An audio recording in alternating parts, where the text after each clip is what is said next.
I'm Suzan Luke, 32, and I've spent my entire life trying to earn my parents' approval.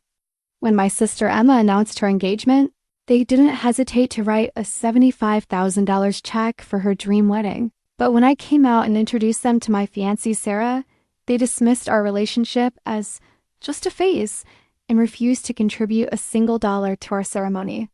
The pain of their rejection cut deeper than I ever imagined. But what they discovered in our prenup 3 months later would force them to confront the truth about both their daughters and the cost of their prejudice. Sometimes the child you underestimate becomes the one who changes everything.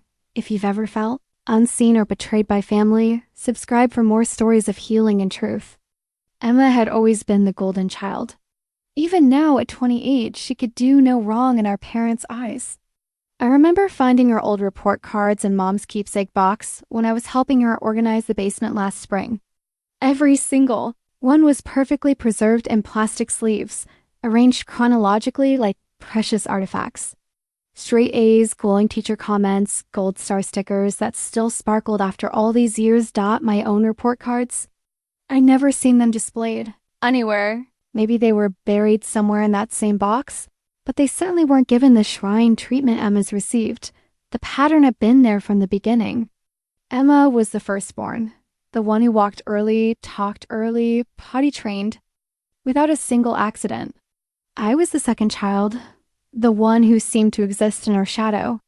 When Emma made the honor roll, there were dinner celebrations and calls to relatives. When I made the honor roll, it was expected after all. I was following in my sister's footsteps. Emma played piano beautifully. I played guitar adequately. Emma was homecoming queen. I was in the debate club. Emma went to Northwestern on a partial scholarship. I went to state school and worked part-time to help with expenses. The differences weren't just in our achievements. They were in how those achievements were received, celebrated, and remembered. Dad would beam with pride when he introduced Emma to his colleagues. "This is my daughter Emma. She's in marketing at that big firm downtown." When he introduced me, it was simply, "This is Susan, my other daughter." The word other always stung more than he probably realized. Mom kept Emma's artwork from elementary school in frames around the house. My drawings had gone into the recycling bin years ago. Emma's dance recital photos were prominently displayed on the mantle. My soccer trophies were in a box in the garage. It wasn't that my parents were cruel or deliberately neglectful. They loved me, I knew that. But Emma had set the bar so high, so early, that everything I did seemed to pale in comparison. She was the sun in their solar system, and I was a distant planet. Grateful for whatever light managed to reach me. The favoritism became more pronounced as we grew older. Emma's boyfriends were welcomed into the family like long-lost sons. They were invited to Sunday dinners, included in family vacations, and treated with the kind of warmth that suggested they might one day be permanent fixtures in our lives. When Emma broke up with someone, Mom would actually mourn the loss, sometimes staying in touch with the ex-boyfriend. Longer than Emma did. My relationships were different. My boyfriends in high school and college were politely tolerated but never embraced. There was always a sense that they were temporary, that I was just practicing for something more serious that would come later. Looking back, I wonder if my parents sensed something about me that I hadn't yet figured out myself. Thought the financial disparity was the most obvious manifestation of the favoritism. Emma's college tuition was paid in full. I received partial support and had to take out loans for the rest. Emma's first apartment was furnished with family heirlooms and new purchases. I moved into my first place with hand-me-downs and thrift store finds. Emma's car was a graduation gift. Mine was a used sedan I bought with my own savings, but it wasn't just about money. It was about attention, interest, and emotional investment. Emma's problems were family crises that required immediate attention and collective problem-solving. My challenges were character-building opportunities that I was expected to handle on my own. When Emma got her first job, it was a celebration. When I got my first job, it was about time. When Emma got promoted, it was proof of her exceptional abilities. When I got promoted, it was because I'd finally started applying myself properly. The most painful part wasn't the preferential treatment itself, it was the way it was so natural. So unconscious that pointing it out made me seem petty and jealous. Emma herself never seemed to notice. She accepted the adoration as her due, never questioning why she received more attention, more support, more love. In her world, this was simply how families operated. I'd learned to live with it, to find validation. Elsewhere, to build my own sense of worth independent of my parents' approval. But deep down, that little girl who had watched her sister's report cards get the plastic sleeve treatment while hers disappeared into obscurity was still there, still hoping that maybe someday I'd be enough to earn the same kind of pride and celebration. That hope had been rekindled when I'd finally found the courage to live authentically, to love openly, to build a life that felt true to who I was. But as I would soon discover, some patterns run too deep to be broken by personal growth alone. The college graduation photo sits on my dresser, a reminder of one of the most bittersweet days of my life. There I am in my cap and gown, diploma in hand, surrounded by classmates and their families. If you look closely, you can see my parents. In the background, checking their phones while other families pose for endless pictures and celebrate their children's achievements. I'd graduated, summa cum laude with a degree in environmental science, landed a job at a renewable energy consulting firm, and was finally ready to share the truth I'd been carrying for years. The truth about who I was, who I loved, and what I wanted my life to look like. The realization hadn't come suddenly. It had been a gradual awakening that started in my sophomore year when I found myself more interested in my study partner, Jessica, than in the boy she was always trying to set me up with. It wasn't just attraction, it was a deeper recognition that the romantic relationships I'd forced myself through felt hollow and performative, while the connections I formed with women felt natural and authentic. I spent months researching, reading, and connecting with other LGBTQ+ students on campus. The university had a supportive community, and for the first time in my life, I felt like I belonged somewhere.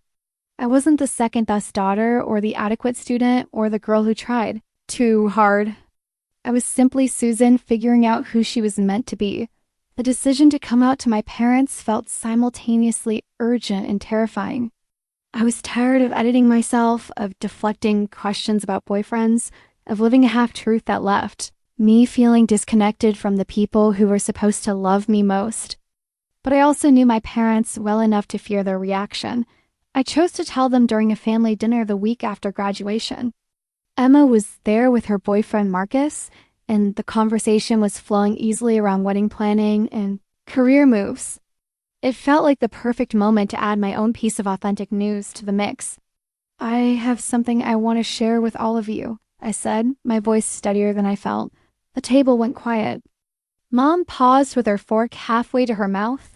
Dad looked up from his phone for the first time all evening. "I'm gay," I said simply.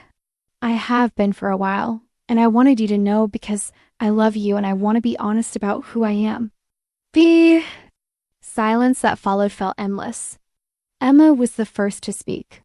"Oh, Suzan," she said, reaching across the table to squeeze my hand. "Thank you for telling us. That must have been hard." But it was my parents' reaction that mattered most, and it was everything I'd feared it would be. Dad's face went through a series of expressions: confusion, disappointment, and finally, resignation. Mom just looked uncomfortable, like I'd shared something inappropriate at the dinner table. "Are you sure?" Mom asked finally. "I mean, you dated boys in high school. Remember Tyler? You seemed to really like him." I'd anticipated this question. I dated boys because I thought I was supposed to. It never felt right, but I didn't understand why until recently. "Maybe you just haven't met the right man yet," Dad suggested, his voice gentle but firm. "You're still young, Suzan. There's no need to make such definitive statements about your future." The conversation continued for another hour, but it was clear that my parents saw my coming out as a phase, a temporary confusion that would resolve itself with time and the right influences. They weren't hostile, but they weren't accepting either. They were waiting for me to return to their version of normal Dot over the following months. They'd ask subtle questions about whether I was still going through that phase, or if I'd met any nice young men at work. They'd suggest I give dating apps another try, just to be sure. They'd change the subject when I mentioned LGBTQ plus rights or events, as if acknowledging the broader community might somehow encourage my confusion. Emma, to her credit, was more supportive. She'd ask genuine questions about my experience, listen, without judgment, and even attend a pride parade with me the following year. But even her support felt conditional, like she was being a good sister while secretly hoping I'd eventually come around to their parents' way of thinking. The isolation was profound. I'd finally found the courage to live authentically, but the people whose approval I craved my entire life were withholding it until I returned to being someone I'd never truly been. I was more myself than I'd ever been, but I'd never felt more alone. Work became my refuge. My colleagues were professional and respectful, and gradually I began to open up about my personal life there too. The acceptance I found in that environment helped me realize that my family's reactions said more about them than it did about me. I started therapy, joined a support group for LGBTQ+ adults from conservative families, and slowly began to build a chosen family of friends who celebrated, rather than tolerated, my identity. It was in this community that I would eventually meet Sarah, though I didn't know it at the time. The hardest part wasn't the initial rejection, it was the ongoing hope that maybe someday they'd come around. Every family gathering, every holiday, every major life event became an opportunity for them to demonstrate growth, acceptance, and genuine love for who I was. And every time, I was disappointed. I kept that graduation photo on my dresser as a reminder of the day I'd chosen authenticity over approval. Some days it felt like a symbol of courage. Other days it felt like evidence of everything I'd lost in the process of becoming myself. But I was about to learn that living authentically had rewards I couldn't have imagined, even if they came in ways I never expected. I still have Sarah's business card from the day we met, tucked between the pages of my journal like a pressed flower. It's simple, elegant cream-colored cardstock with Sarah Martinez Consultant printed in understated gray letters. No flashy titles, no company logos, just her name and contact information. At the time, I thought it was refreshingly modest. Now I realize it was deliberately vague. We met at a renewable energy conference in Chicago, 18 months after my graduation disappointment. I was there representing my consulting firm, attending panel discussions and networking events, trying to build connections in an industry I was passionate about. Sarah was there too, though I couldn't figure out exactly why. She attended sessions on solar technology and wind farm development, asked intelligent questions, and seemed genuinely interested in environmental solutions. But when people asked about her company, she'd give polite but evasive answers. "I work in tech," she'd say with a smile that somehow managed to be both warm and final. "Mostly back-end stuff, pretty boring." I was intrigued. In my experience, people in tech love talking about their work, often to the point of overwhelming non-technical listeners with jargon and enthusiasm. Sarah's reticence felt different, not shy, but intentionally private. We ended up at the same coffee station during a break between sessions. She was ahead of me in line, and I noticed her struggling with the complicated espresso machine that seemed designed to humiliate conference attendees. "Press the small button first," I offered, pointing to the control panel. "Then the large one." It's counterintuitive, but it works. She followed my instructions, and the machine obligingly produced a perfect cappuccino. "Thank you," she said, turning to face me with a smile that made my pulse quicken. "I'm Sarah." "Suzan," I replied, suddenly conscious of my appearance in a way I hadn't been all day. "And apparently I'm a coffee machine whisperer." She laughed, a genuine sound that made me want to say something else amusing. "That's a valuable skill at these events. Mind if I buy you a coffee in exchange for technical support?" We ended up sitting together during the next session, passing notes like teenagers about the presenter's obvious nervousness and questionable slide design. Sarah was funny, insightful, and surprisingly knowledgeable about environmental technology for someone who claimed to work in boring back-end stuff. After the conference ended, we walked to a nearby restaurant for dinner. The conversation flowed easily, moving from professional topics to personal ones with a kind of natural progression that suggested genuine compatibility. Sarah asked about my work, my interests, my hopes for the renewable energy sector. I found myself sharing more than I usually did with someone I just met. What about you? I asked as we shared a dessert. What kind of back-end work do you do? Database management, mostly, she said, which is technically true. I would later learn, but about as complete as saying the ocean is wet. I help companies organize their information systems. Not nearly as interesting as your work. I sensed there was more to the story, but I didn't push. Everyone had the right to privacy about their professional life, and Sarah's obvious intelligence and genuine interest in my work suggested she was successful in whatever she did. What impressed me most wasn't her evasiveness about work, it was her directness about everything else. When I mentioned that I was gay, she didn't skip a beat or change the subject. She simply said, "That's great. I'm glad you felt comfortable telling me." When I talked about my strained relationship with my parents, she listened without offering unsolicited advice or trying to minimize my experience. "Family relationships are complicated," she said thoughtfully. "Sometimes the people who are supposed to love us unconditionally are the ones who struggle most with accepting who we really are." There was something in her tone that suggested personal experience, but again, I didn't pry. We were still getting to know each other, still in that delicate phase where too many questions could feel invasive. We exchanged numbers before parting ways, and I felt hopeful in a way I hadn't in months. Sarah was intelligent, beautiful, and seemed genuinely interested in getting to know me. More importantly, she treated my sexuality as just another fact about me, not something that needed to be managed or overcome. Our first official date was the following weekend. Sarah drove up from Chicago, a 2-hour trip she made seem effortless and natural. We went to a small Italian restaurant in my neighborhood, the kind of place that felt intimate without being pretentious. She insisted on paying despite my protests. And when I jokingly said I'd get the next one, she smiled and said, "I'm counting on it." The relationship developed slowly, carefully, like two people who had learned not to rush into emotional territory without proper preparation. We talked on the phone every night, texted throughout the day, and saw each other every weekend. Sarah would drive up to see me, or I'd take the train to Chicago to spend time in her surprisingly spacious downtown apartment. She was thoughtful in ways that felt both natural and deliberate. She remembered details about my work projects, asked follow-up questions about conversations we had weeks earlier, and seemed genuinely interested in understanding my perspective on everything from environmental policy to family dynamics. There were also mysteries. Her apartment was beautiful but impersonal, like a high-end hotel suite rather than a home. She had expensive tastes but claimed to be comfortable rather than wealthy. She worked from home but never seemed stressed about deadlines or client demands.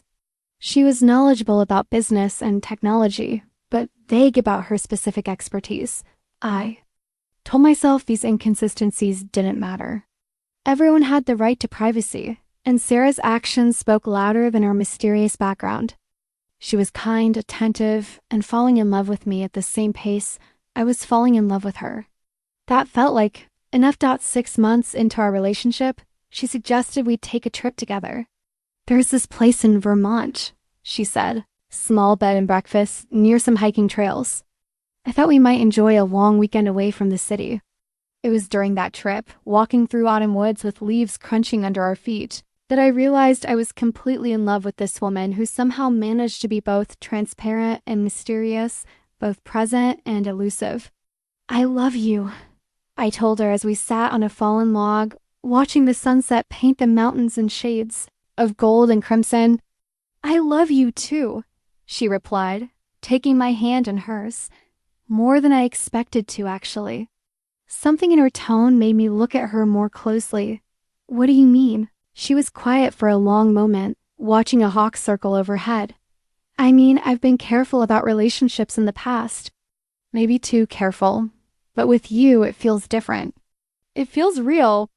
I squeezed her hand, understanding that this was as close to vulnerability as Sarah got. We sat in comfortable silence as the sky darkened, both of us sensing that we crossed some invisible threshold in our relationship. Later, I would understand that Sarah's caution had nothing to do with emotional availability and everything to do with protecting herself from people who might love her money more than they loved her. But in that moment, sitting in the Vermont woods with the woman I loved, I felt like the luckiest person alive. That business card, so modest and uninformative, had been the key to everything I hadn't known I was looking for. The engagement ring sits in a place of honor on my jewelry stand, catching the morning light that streams through our bedroom window. It's not the biggest diamond you've ever seen, but it's perfect a vintage Art Deco setting with a center stone, surrounded by smaller diamonds and an intricate geometric pattern. Sarah had it custom made based on a description I'd given her months earlier of a ring I'd admired in an antique store window. I can't afford anything like that, I'd said at the time, pressing my nose against the glass like a child outside a candy store. But isn't it beautiful? Sarah had agreed, studying the ring with more intensity than I'd expected. I thought she was just being supportive of my momentary fantasy.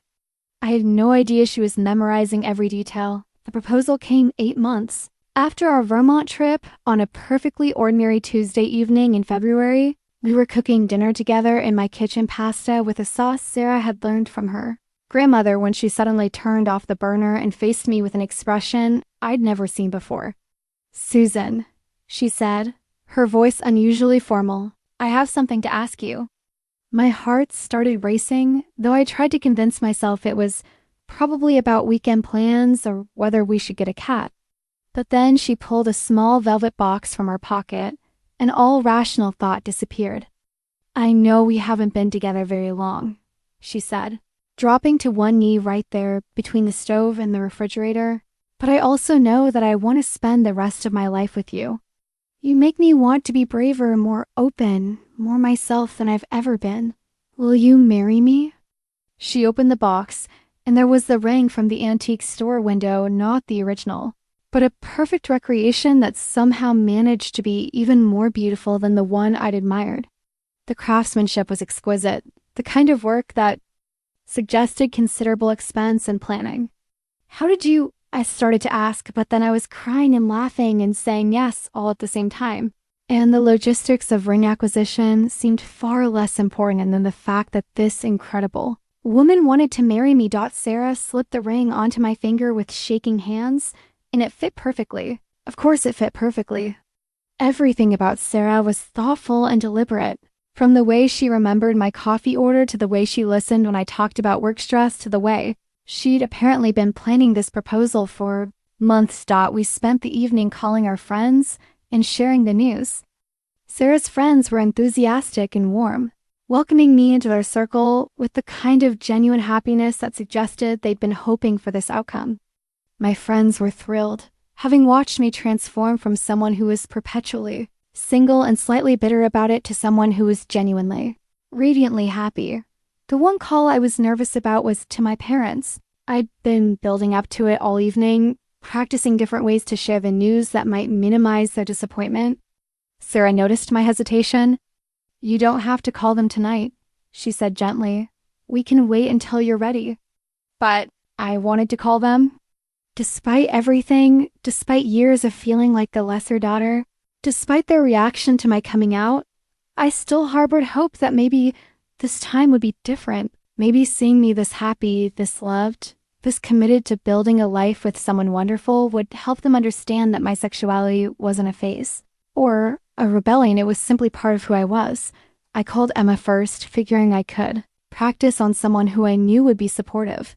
She answered on the second ring, and when I told her the news, she actually screamed with excitement. "Oh my God, Susan. I'm so happy for you. When do I get to meet her properly?" "Have you set a date? What kind of wedding are you thinking?" I have so many questions. Her enthusiasm gave me confidence. If Emma could be this excited, maybe our parents would surprise me too. I was wrong. Mom answered when I called, and I could hear the television in the background, along with Dad's voice, asking who was calling. I took a deep breath and jumped in. "Hi, Mom. I have some news I wanted to share with you and Dad. Sarah and I got engaged tonight." The silence that followed was long enough for me to wonder if the call had dropped. Finally, Mom spoke. Oh, she said, her voice carefully neutral. Well, that's quite a development. Can you put me on speaker so Dad can hear too? I asked, still hoping for a better reaction. Harold, Mom called.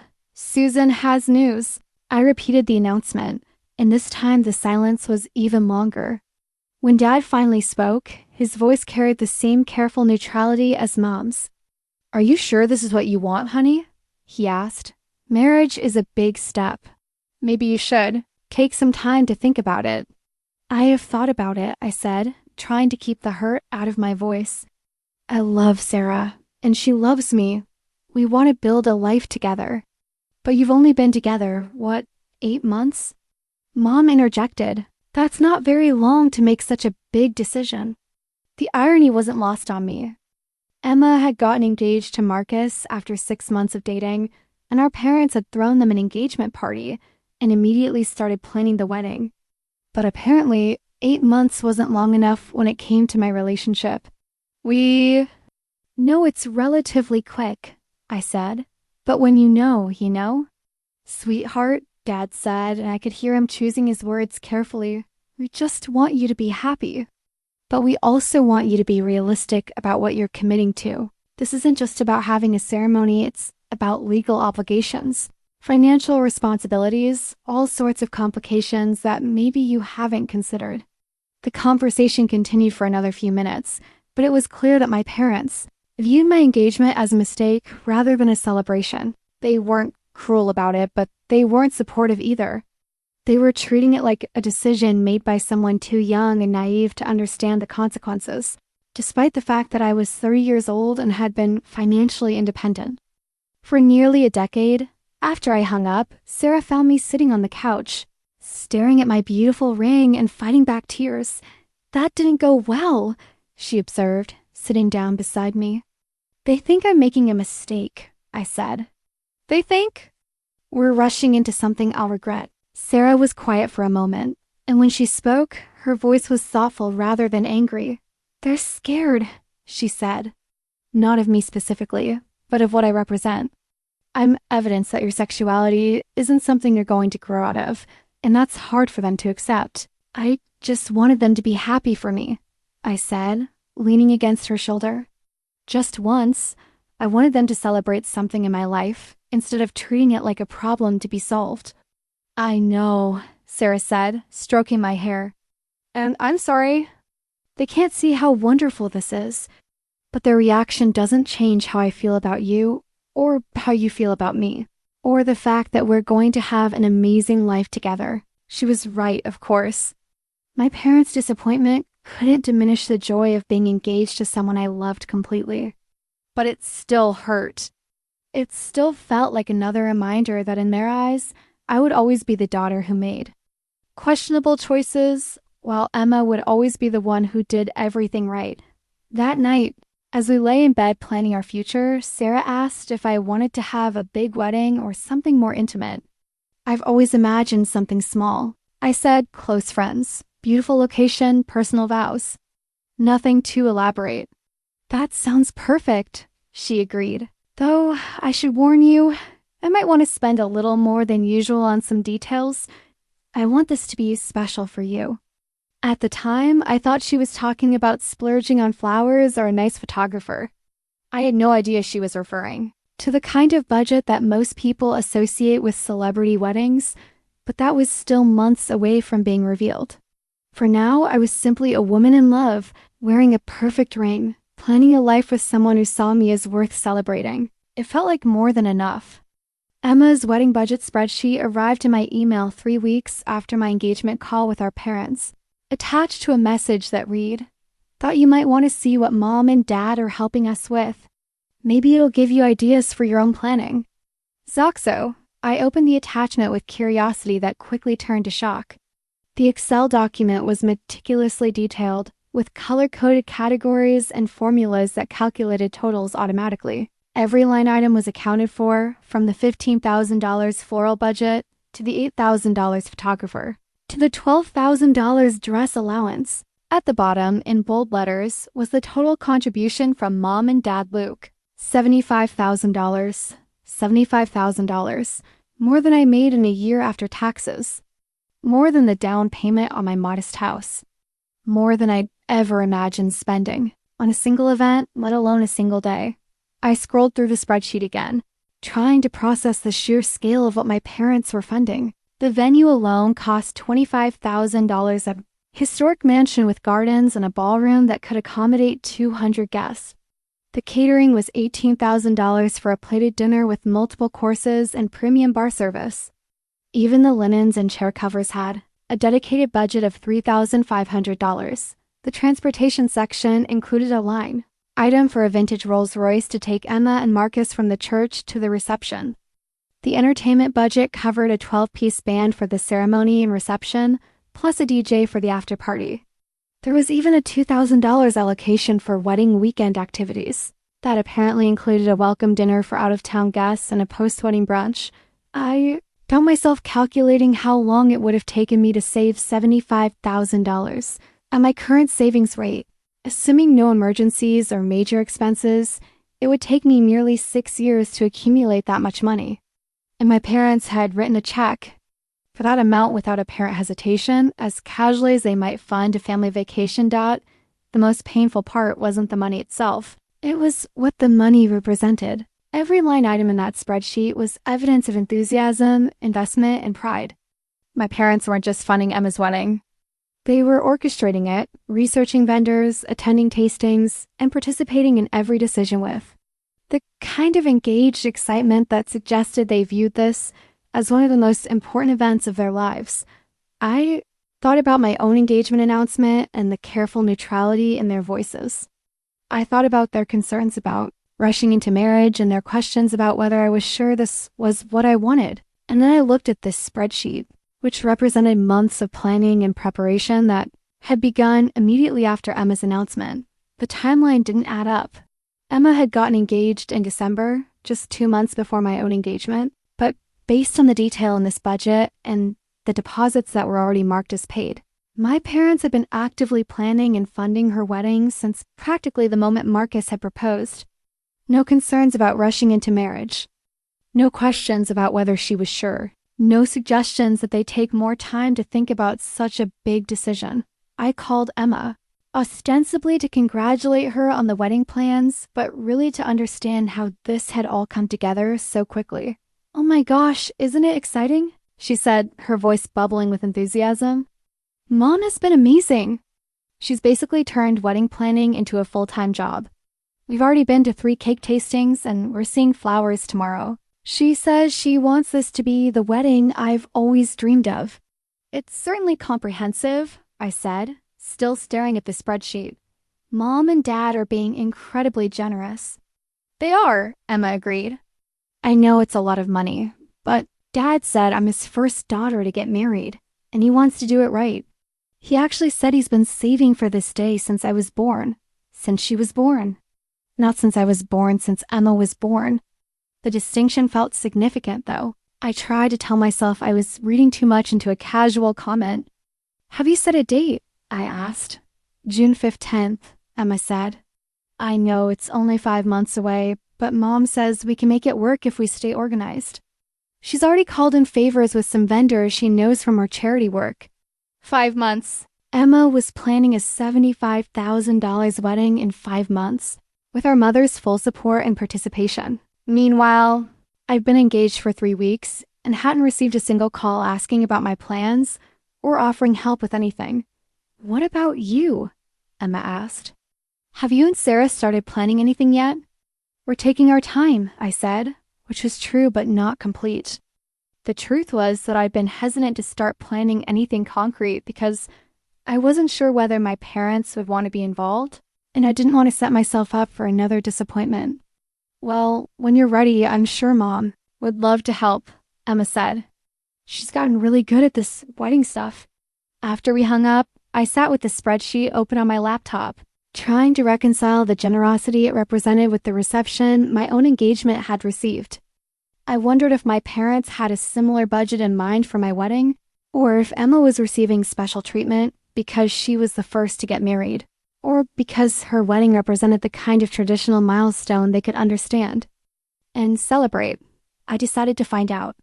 I called my mother and asked if we could have lunch to discuss wedding planning. She agreed, though I detected a note of reluctance in her voice that suggested she wasn't looking forward to the conversation. We met at a small cafe near her office the following Saturday. I brought a notebook and a list of questions, hoping to approach the conversation with the same organized enthusiasm that had characterized Emma's planning process. "So," I said after we'd ordered, "Sarah and I are starting to think seriously about wedding planning, and I was hoping you might have some advice." Mom stirred her coffee thoughtfully. "What kind of wedding are you thinking about?" she asked. "Something smaller than Emma's," I said, "but still special. Maybe 50 to 75 guests, nice venue, good food. Nothing too elaborate, but memorable." "That sounds reasonable," Mom said. "Have you thought about budget?" This was the moment I'd been building toward. "Actually, I was hoping you and Dad might be willing to contribute something, like you're doing for Emma. Not necessarily the same amount," I added quickly, "but whatever you think is appropriate." The silence that followed felt endless. Mom looked uncomfortable, fidgeting with her napkin and avoiding eye contact. "Sweetheart," she said finally, "Emma's situation is different. Marcus is a lovely boy from a good family, and this wedding represents the beginning of a traditional marriage that we can fully support. Your situation is more ... complicated." "Complicated how?" I asked, though I was fairly sure I knew the answer. "You know how we feel about this lifestyle choice you've made," she said, her voice gentle but firm. "We love you, but we can't in good conscience spend that kind of money celebrating something we hope you'll eventually reconsider." There it was. The truth I'd been afraid to hear, but had suspected all along. Emma's wedding deserved a $75,000 celebration because it represented everything my parents valued and understood. My wedding deserved nothing because it represented a phase they were still hoping I'd outgrow. "So you're not planning to contribute?" "Anything?" I asked, working to keep my voice steady. "We'll certainly give you a nice gift," Mom said. "Maybe help with some smaller expenses, but a major financial contribution? I think that would be inappropriate given the circumstances." I nodded, not trusting myself to speak. The math was simple. Emma's heterosexual wedding was worth $75,000. My gay wedding was worth a nice gift and maybe help with some smaller expenses. "I hope you understand," Mom continued. "This isn't about you personally. It's about what we can support in good conscience, but it was about me personally. It was about the fact that my love was seen as less legitimate, my commitment as less worthy of celebration, my happiness as less important than maintaining their comfort level with traditional relationships." I left that lunch feeling clearer about my parents' position than I'd ever been. Emma's wedding wasn't just an event they were funding, it was an investment in the kind of future they wanted for their children. My wedding, by contrast, was an obstacle to the future they'd imagined for me. That night, I showed Sarah the spreadsheet and told her about my conversation with Mom. Sarah studied the numbers quietly, her expression unreadable. "I'm sorry," she said finally. "That must have been incredibly hurtful." "It was," I admitted. "But at least now I know where we stand. We'll plan a beautiful wedding on our own budget, and it'll be perfect because it'll be ours." Sarah nodded, but there was something in her expression that suggested she was thinking about more than just wedding planning. Something that looked almost like determination. "Yes," she said. "It will be perfect. And I think your parents are going to regret this decision more than they can possibly imagine." The letter I wrote to my parents after that lunch sits in my desk drawer, never sent. It's 3 pages of handwritten pain, carefully crafted words that attempt to explain how their rejection felt and what their support would have meant to me. I wrote it in the days following our conversation, pouring out feelings I hadn't been able to articulate in person. "Dear Mom and Dad," it begins. "I've been thinking about our lunch conversation, and I wanted to share some thoughts I wasn't able to express in the moment." The letter goes on to describe my journey towards self-acceptance, the courage it took to come out to them, and the hope I carried that they would eventually embrace this part of my life. I wrote about Emma's wedding budget and what it felt like to see such tangible evidence of their excitement for her future while receiving only reluctant tolerance for mine. I'm not asking you to change your beliefs overnight, I wrote in the final paragraph. But I am asking you to consider that your love for me might be bigger than your discomfort with my sexuality. Sarah makes me happy in ways I never knew were possible. She loves me completely, supports my dreams, and makes me want to be the best version of myself. Isn't that what you want for your daughter? I read the letter dozens of times, editing and re-editing until every word felt necessary and true. But I never sent it. Something held me back, maybe fear of making things worse, maybe stubborn hope that they might come around on their own. Maybe simple exhaustion from carrying the emotional burden of educating the people who were supposed to love me unconditionally. Instead, I threw myself into wedding planning with the kind of determined cheerfulness that probably fooled no one. Sarah and I spent weekends visiting venues, tasting cakes, and meeting with photographers. We approached it like any other project methodically, practically, with careful attention to budget and priorities. Our budget was modest by wedding standards, certainly compared to Emma's elaborate affair. We allocated $15,000 total, which felt like a significant expense, but one we could manage without going into debt. Every decision required careful consideration. Did we want professional flowers or DIY arrangements? A photographer for the whole day or just the ceremony? An open bar or wine and beer only? The constraints were actually liberating in some ways. Without unlimited funds, we had to focus on what mattered most to us. We chose a small botanical garden for the ceremony, beautiful and meaningful, but a fraction of the cost of Emma's historic mansion. We hired a talented photographer friend who gave us a discount in exchange for freedom to use our photos in our portfolio. We asked another friend, a chef, to cater a simple but elegant dinner for our 50 guests, but there were constant reminders of the disparity. Emma would call with updates about her wedding plans, the vintage car they'd rented, the string quartet for the ceremony, the custom cocktails they created for the reception. Each detail was another example of what unlimited financial support could make possible. We just finalized the menu, she told me during one of these calls. 5 courses plus past appetizers during cocktail hour. Mom found this amazing caterer through her friend whose daughter had a wedding at the country club last year. They're not cheap, but Dad says it's worth it to make sure everything is perfect. I listened and made appropriate enthusiastic noises, but inside I was doing math. Emma's catering budget was larger than my entire wedding budget. Her dress allowance was twice what Sarah and I were spending on venue, food and photography combined. The most painful moments came when well-meaning relatives would ask about my parents' involvement in the planning.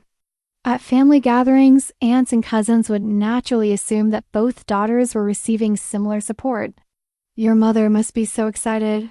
Planning 2 weddings in 1 year, my Aunt Carol said at Easter dinner.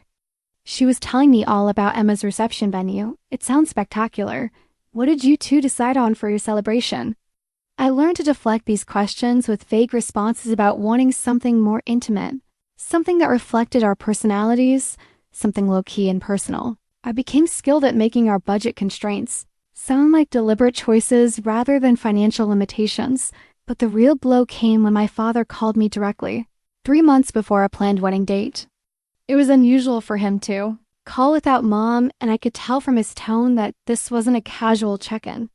"Susan," he said after the usual pleasantries, "your mother and I have been talking, and we're concerned about this wedding you're planning." "Concerned how?"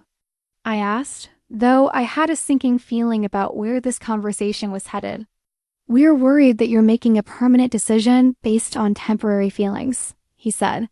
"Marriage is a serious commitment, sweetheart. Once you've had a wedding, announced it to everyone, made it official, it becomes much harder to reconsider if you realize you've made a mistake." The implication was clear. They were still hoping I would come to my senses before it was too late. The wedding wasn't just something they couldn't support. It was something they actively hoped wouldn't happen. "Dad," I said, working to keep my voice calm, "I'm 30 years old. I've been with Sarah for over a year. I love her and she loves me. This isn't a phase or a temporary feeling. This is my life. I know you think that right now," he said, and the patronizing tone in his voice made my chest tighten with anger. But you're still young, still figuring things out. We just don't want you to do something you'll regret later. What exactly are you asking me to do? I said. Cancel my wedding? Break up with the woman I love? Pretend to be someone I'm not? For the rest of my life? We're asking you to take more time, he said. Maybe postpone the wedding for a year or two. Give yourself space to be absolutely sure this is the right choice. The conversation continued for another 20 minutes, but it was essentially the same message repeated in different ways. They couldn't support my wedding because they couldn't support my relationship because they couldn't accept my sexuality. Every concern they raised about marriage and commitment and permanence was really a hope that I would return to their version of normal after I hung up. I sat in my car in the grocery store parking lot and cried harder than I had since my initial coming out conversation. This wasn't just about money or wedding planning anymore. This was about fundamental acceptance of who I was and who I loved. And despite years of hoping otherwise, it was clear that my parents were not capable of providing that acceptance.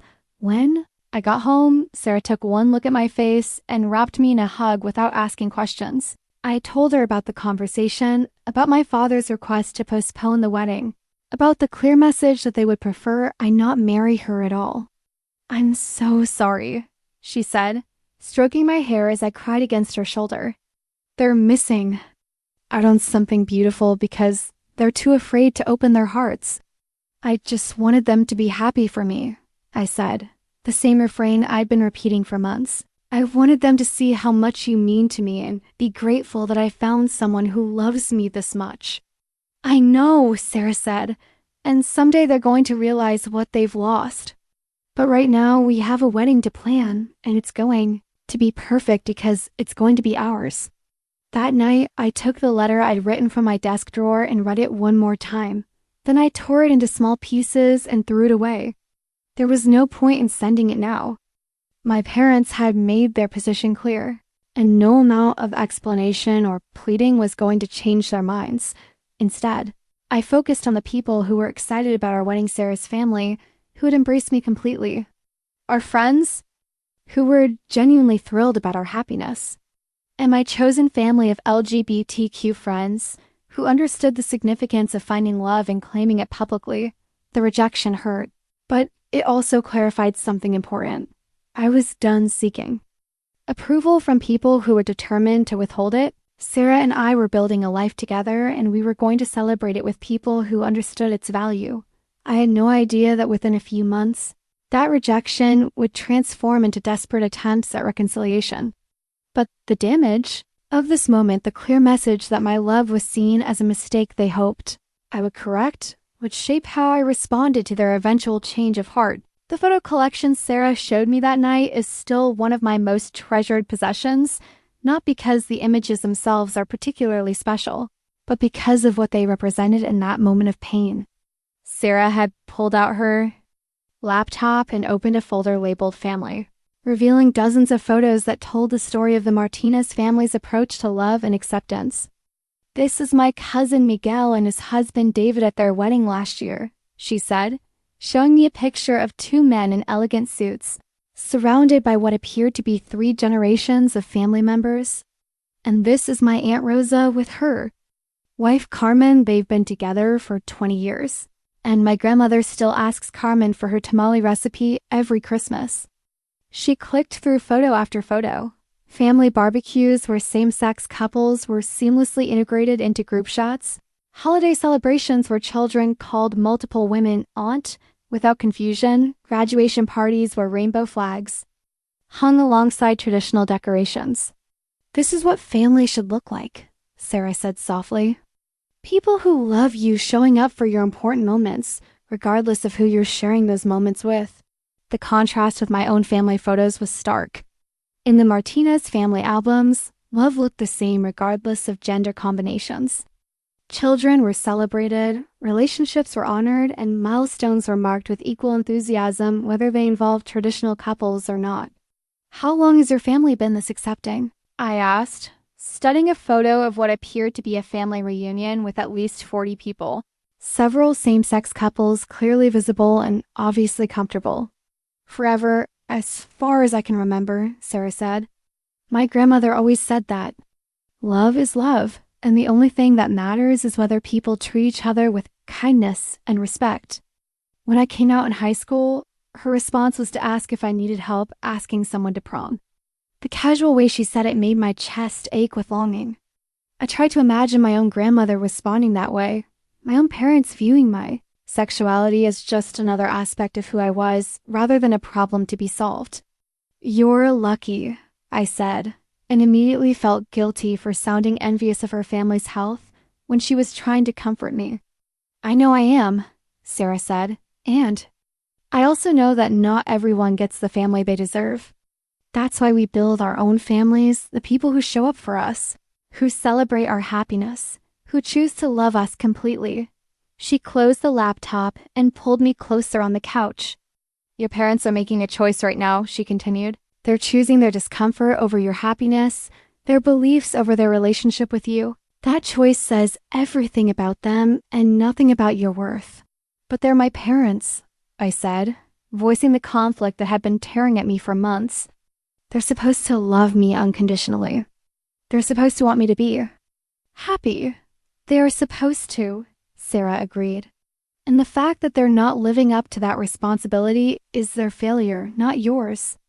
We talked long into the night about family expectations, chosen families, and the particular pain of conditional love from people who are supposed to offer unconditional support.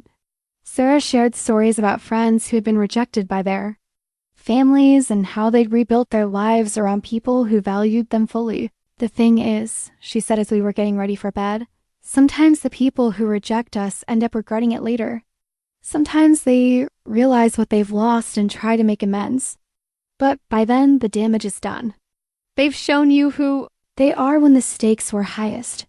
Her words felt prophetic, though I didn't realize it at the time. I was still too deep in the hurt to imagine a scenario where my parents would want to reconcile, let alone where I might have the power to set the terms of that reconciliation. The next few weeks became a blur of wedding planning with Sarah's family's enthusiastic support. Her mother, Carmen, called weekly with vendor recommendations and offers to help with any aspect of the planning we found overwhelming.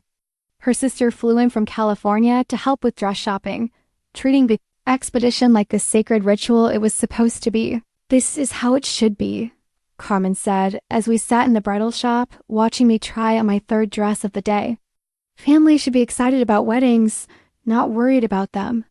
The dress I eventually chose was simple but elegant of flowing, aligned with delicate lace sleeves and a train that wasn't so long it would be impractical for our garden venue. It was beautiful, and when I stepped out of the dressing room wearing it, both Carmen and Sarah's sister Maria started crying.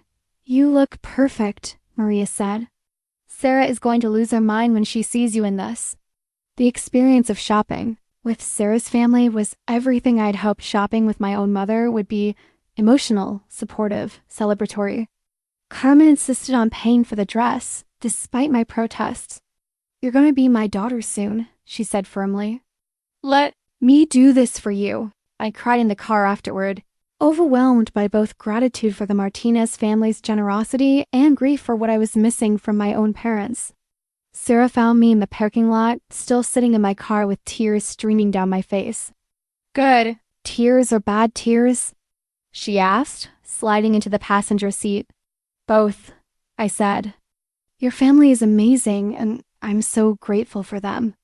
But it also makes me realize what I'm not getting from my own parents, and that hurts. Sarah nodded thoughtfully. I've been thinking about that, she said. About what it means to have family, support, and what it means not to have it. And I want you to know that regardless of what your parents decide to do, you're going to have the most beautiful wedding, surrounded by people who love you completely. How can you be so sure? I asked out Sarah, smiled, and there was something in her expression that I couldn't quite read: confidence, maybe, or secret knowledge. Because I'm going to make sure of it, she said. Because you deserve to feel celebrated and loved and supported. And if your parents can't provide that, I'll find other ways to make sure you have it. At the time, I thought she was talking about emotional support, about surrounding me with friends and chosen family who would fill the gap left by my parents' absence. I had no idea she was talking about the kind of financial power that could turn our modest wedding into something that would shock everyone, who thought they knew what Sarah Martinez could afford, but that revelation was still months away. For now, I was simply grateful to have someone who was so committed to my happiness, someone who saw my parents' rejection as their loss rather than my deficiency. That night, Sarah held me as I fell asleep, and I felt safer and more loved than I had in months. Whatever challenges lay ahead, I knew I had found someone who would stand with me through all of them. Someone who valued my happiness enough to fight for it, even when the people who were supposed to love me most had chosen not to. The Martinez. Family photos stayed open on Sarah's laptop for days afterward, a constant reminder that love could look like celebration instead of tolerance, like enthusiasm instead of reluctant acceptance. They became a vision of what family could be when people chose love over fear, inclusion over tradition, joy over judgment. I didn't know then that those photos would become a blueprint for the kind of family Sarah and I would create together, or that the support they represented would soon become a stark contrast to my own family's desperate attempts to reconcile after they discovered what they had dismissed as just a phase was actually the foundation of a life they couldn't have. Imagined. The stack of legal documents Sarah brought home one evening in March looked official and intimidating, the kind of paperwork that suggested serious money and complex arrangements. She set them on our coffee table with a casualness that didn't match their obvious importance, then sat beside me with an expression I'd learned to recognize as her "we need to talk" face. "I think we should have a prenuptial agreement," she said without preamble. I looked at the documents, then back at her.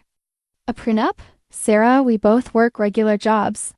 What do we need to protect?" She was quiet for a moment, choosing her words carefully. "I know it seems unnecessary, but I've been thinking about it, and I think it would be smart, just to make sure we're both clear about our expectations and protections." The suggestion felt oddly formal for our relationship, which had been characterized by openness and trust from the beginning. Prenups were for wealthy people with complex assets, or for second marriages where people had learned to be cautious. We were two women in our 30s with modest savings and simple financial situations. "What kind of protections are you thinking about?" I asked, genuinely curious. Sarah picked up the top document, a template from what appeared to be a high-end law firm. "Just basic stuff," she said, though the legal language I could see on the pages looked anything but basic. "Separate property, debt responsibilities, that kind of thing." "Sarah," I said gently, "I don't have any significant assets to protect. My house has a mortgage that's bigger than its current value, my car is 7 years old, and my retirement account is embarrassingly small. What exactly are we prenuping?" She looked uncomfortable, fidgeting with the corner of one of the documents. "It's not about what we have now," she said. "It's about what we might accumulate in the future, and it's about making sure we're both protected if something goes wrong." The phrase "if something goes wrong" hit me like a slap. We were planning our wedding, choosing flowers, and finalizing catering details, and Sarah was already thinking about what would happen if our marriage failed. "Do you think something is going to go wrong?" I asked, trying to keep the hurt out of my voice. "No," she said quickly. "That's not what I meant. I love you, Susan. I want to marry you and spend the rest of my life with you. But smart people plan for all possibilities, even the ones they don't expect." I understood the logic, but it still felt like a betrayal of the trust we'd built. Marriage was supposed to be about combining lives, sharing everything, building something together. A prenup felt like keeping one foot out the door. "What does a prenup even look like for people like us?" I asked, picking up one of the documents. The legal language was dense and intimidating, full of terms like separate property and spousal support and asset division. It would basically say that anything we owned before marriage stays separate, and anything we acquired together gets divided fairly if we ever divorce, Sarah explained. "It protects both of us from being responsible for each other's pre-existing debts, and it makes sure neither of us can make claims on things the other person earned independently." But I thought the whole point of marriage was sharing our lives. I said, if we're keeping everything separate, what are we actually joining together? Sarah reached for my hand. Our lives, our daily experiences, our future plans, our emotional support. The prenup doesn't change any of that. It just provides legal clarity about financial responsibilities.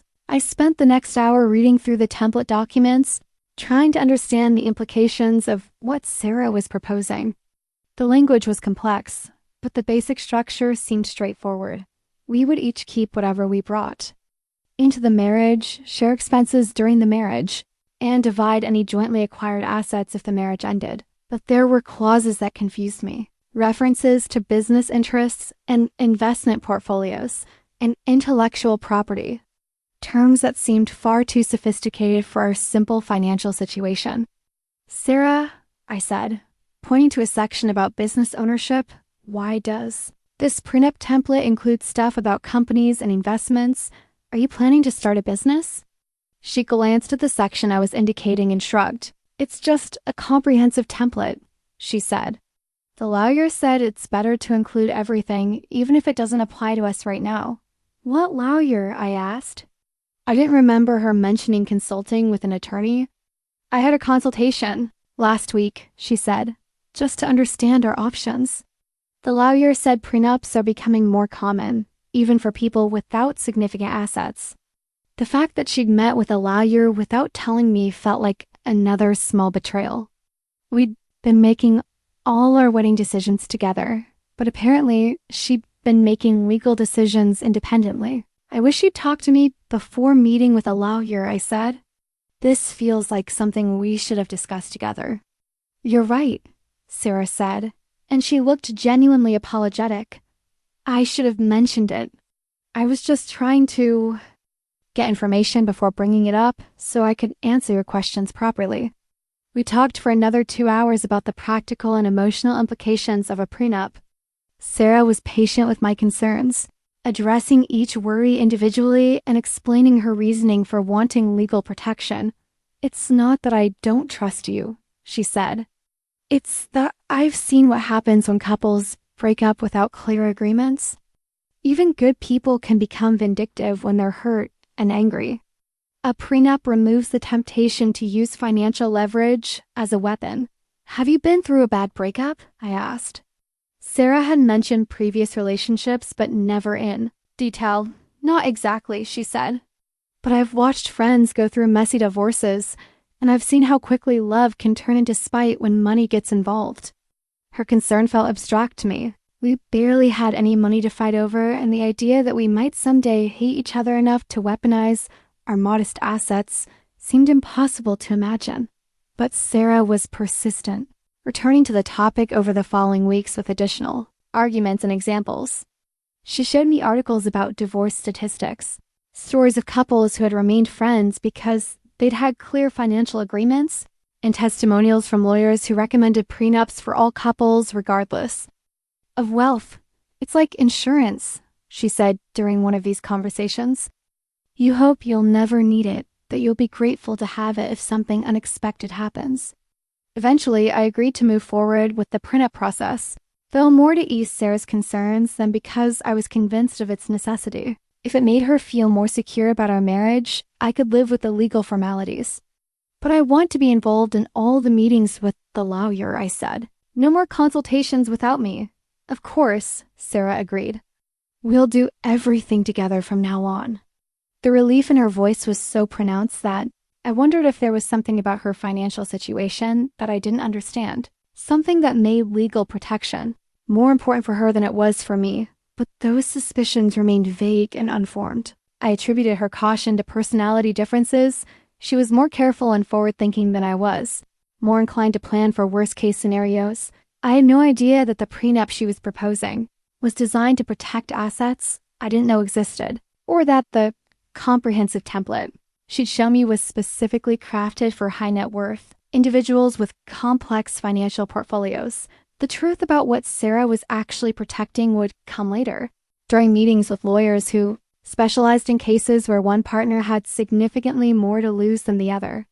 For now, I was simply a woman in love, trying to understand why her fiancé felt the need for legal protection from a future that seemed impossible to imagine. The law firm's website was the first clue that something about Sarah's financial situation didn't add up. Hartwell and Associates specialized in high net worth family law, with a client testimonials page that included CEIs, professional athletes, and what appeared to be at least one minor celebrity.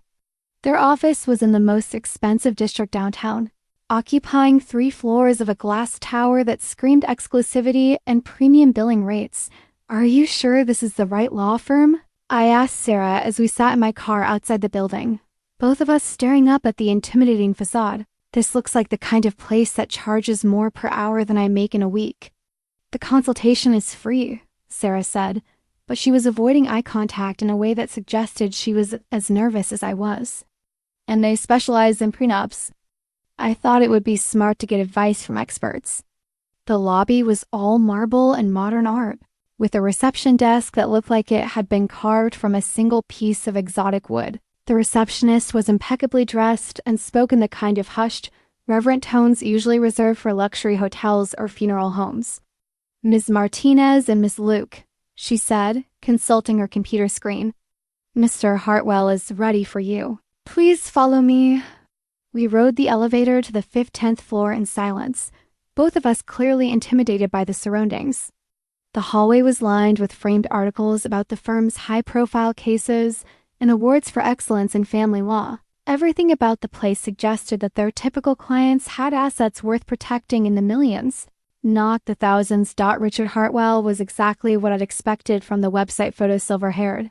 Expensive suit, handshake that. Managed to be both firm and calculating. His office overlooked the city through floor-to-ceiling windows, and the furniture looked like it belonged in a museum rather than a workplace. "Please have a seat," he said, gesturing to leather chairs. "That probably cost more than my car." "I understand you're interested in a prenuptial agreement?" "That's right," Sarah said, and I noticed that her voice had taken on a more formal tone than usual. "We're getting married in a few months, and we want to make sure we have appropriate legal protections in place." Hartwell nodded and pulled out a legal pad. "Let me start by asking about your individual financial situations. This will help me understand what kind of agreement would be most suitable for your circumstances." He turned to me first. "Ms. Luke, can you give me an overview of your assets, income, and any significant debts?" I felt like I was taking a test I hadn't studied for. "I make about $60,000 a year as an environmental consultant. I own a house with about $40,000 in equity, have maybe $15,000 in savings and retirement accounts combined, and about $30,000 in student loan debt." Hartwell wrote this down without any change in expression, as if he regularly dealt with clients whose entire net worth was smaller than his monthly retainer. "And you, Miss Martinez?" Sarah was quiet for a long moment, and when she spoke, her voice was barely above a whisper. "It's more complicated than Suzan's situation." "How so?" Hartwell asked, and I detected a note of interest that hadn't been there during my recitation. "I have some business investments," Sarah said carefully, "and some inherited assets. The exact value is difficult to determine because it fluctuates, but it's significant." "Can you give me a ballpark figure?" Hartwell asked. "Are we talking about hundreds of thousands, millions, tens of millions?" The question hung in the air like smoke. Hundreds of thousands was already more money than I could properly conceptualize. Millions seemed impossible. But Sarah's continued. Silence suggested that we were entering territory I'd never imagined. "It's in the millions," she said finally. So quietly I almost didn't hear her. I felt the world tilt slightly. Millions? Sarah, who claimed to work in boring back-end stuff, who lived in a nice but unremarkable apartment, who had never displayed any signs of significant wealth, apparently had millions of dollars. "How many millions?" Hartwell asked, his pen poised over his legal pad. Sarah looked at me, then back at him. "I prefer to discuss the specifics privately with you first, if that's okay. Suzan and I haven't talked about the exact numbers yet." The rest of the meeting passed in a blur. Hartwell explained different types of prenuptial agreements, the importance of full financial disclosure, and the timeline for getting everything properly documented. He scheduled a follow-up meeting for the following week and handed us a folder full of forms to complete, but I barely absorbed any of it. I was too busy trying to process the fact that the woman I'd been living with for over a year, the woman I was planning to marry, apparently had millions of dollars and had never mentioned it. We drove home in silence. Sarah stared out the passenger window while I tried to reconcile everything I thought I knew about her with this new information. The modest lifestyle, the careful budgeting for our wedding, the apartment that was nice but not luxurious, none of it made sense if she was actually wealthy. So, I said finally as we pulled into my driveway, millions. Sarah turned to face me, and her expression was a mixture of guilt, fear, and something that might have been relief. I know I should have told you sooner, she said. I wanted to tell you, I just didn't know how. How about, hey, Susan, I'm actually rich, I suggested, trying to keep my tone light despite the emotional earthquake happening in my chest. That would have been a good start. It's not that simple, Sarah said. It's never that simple. We went inside and sat at my kitchen table, the same place where we'd had hundreds of ordinary conversations about ordinary things, but nothing felt ordinary anymore. The woman sitting across from me was suddenly a stranger, someone with secrets and resources I'd never suspected. Tell me, I said. Tell me everything. Sarah took a deep breath and began to explain. The tech consulting she did was actually managing the investments from a software company she founded and sold 5 years earlier. The back-end stuff she'd mentioned was overseeing a portfolio that had grown from the initial sale, priced into something much larger.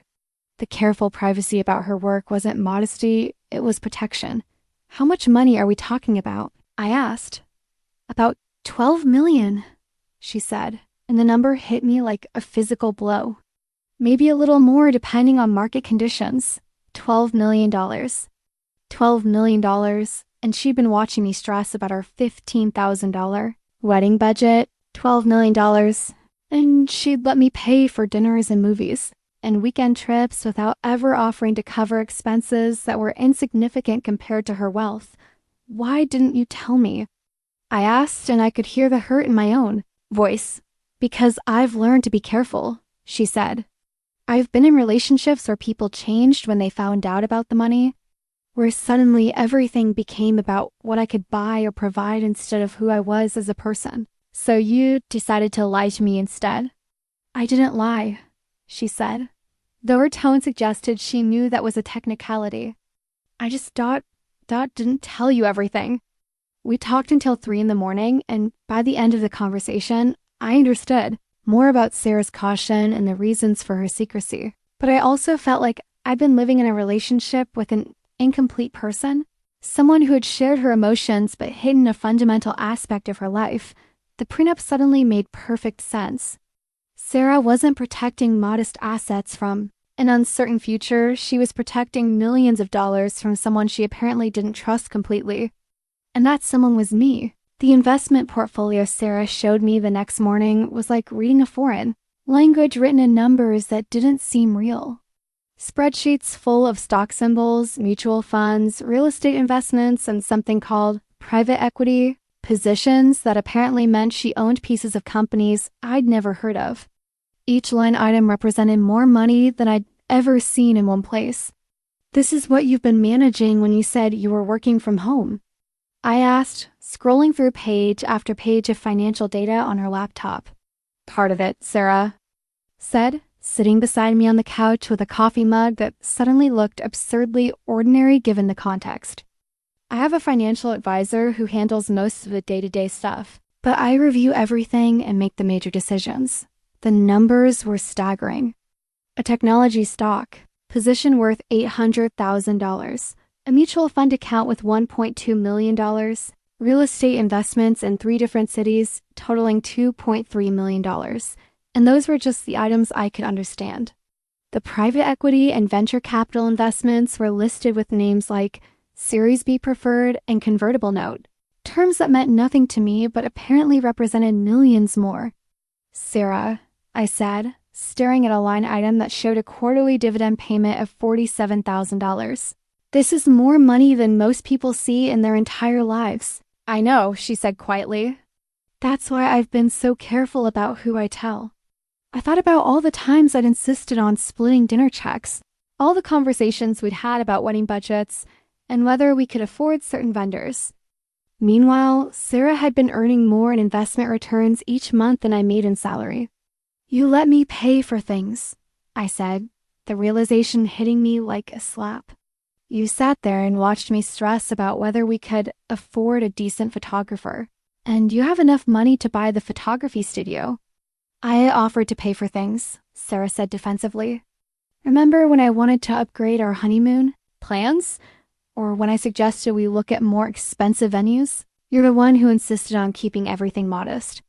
She was right, but that wasn't the point. I insisted on keeping things modest because I thought we were both working regular jobs with regular budgets.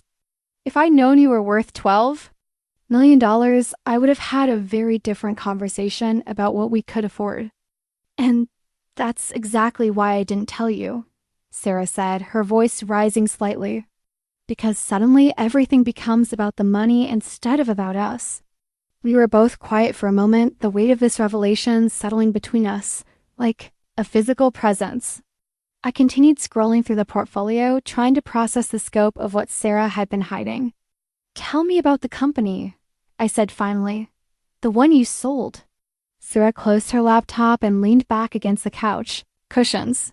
It was called Data Stream Solutions, she said. We developed software for managing large-scale database systems, primarily for healthcare and financial services companies. I had 2 partners, she said. We started it right after college, worked out of my apartment for the first 2 years, nearly went bankrupt 3 times, and finally got our first major contract when I was 26. The story she told over the next hour was like something out of a tech industry fairy tale. 3 friends with a good idea and stubborn determination, building something from nothing in the early days of cloud computing. 80-hour days, ramen, noodle dinners, and credit cards maxed out to pay for server space. The breakthrough came when we figured out how to make our system work with existing healthcare databases, Sarah explained. Suddenly, every major hospital system in the country wanted our software. We went from barely making payroll to having a 2-year waiting list for implementation. When did you sell it? 3 years ago, she said. Microsoft made an offer we couldn't refuse. Actually, several companies made offers we couldn't refuse, but Microsoft's was the best. I tried to imagine the Sarah I knew quiet, thoughtful, someone who claimed to work in boring back-end stuff as a tech entrepreneur, fielding acquisition offers from major corporations. It was like discovering that the person you'd been living with was actually a character from someone else's story. What was your share of the sale price? I asked. $8 million, she said. After taxes and paying back investors, it came to about $6 million. The rest of my current wealth comes from investing that money in some other opportunities that came up afterward. Other opportunities, more mysteries, more aspects of Sarah's life that she kept hidden from me. What kind of other opportunities?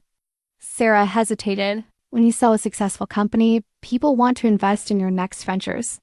I've been an angel investor for other startups, and some of them have done very well. Angel investor.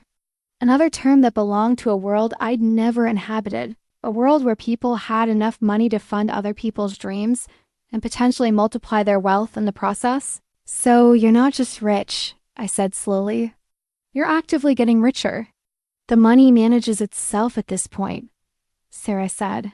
In the casual way she said it made me want to laugh and cry at the same time. I don't have to work if I don't want to. I choose to stay involved in investments because I enjoy it, but I could live comfortably for the rest of my life without earning another dollar. The implications were staggering.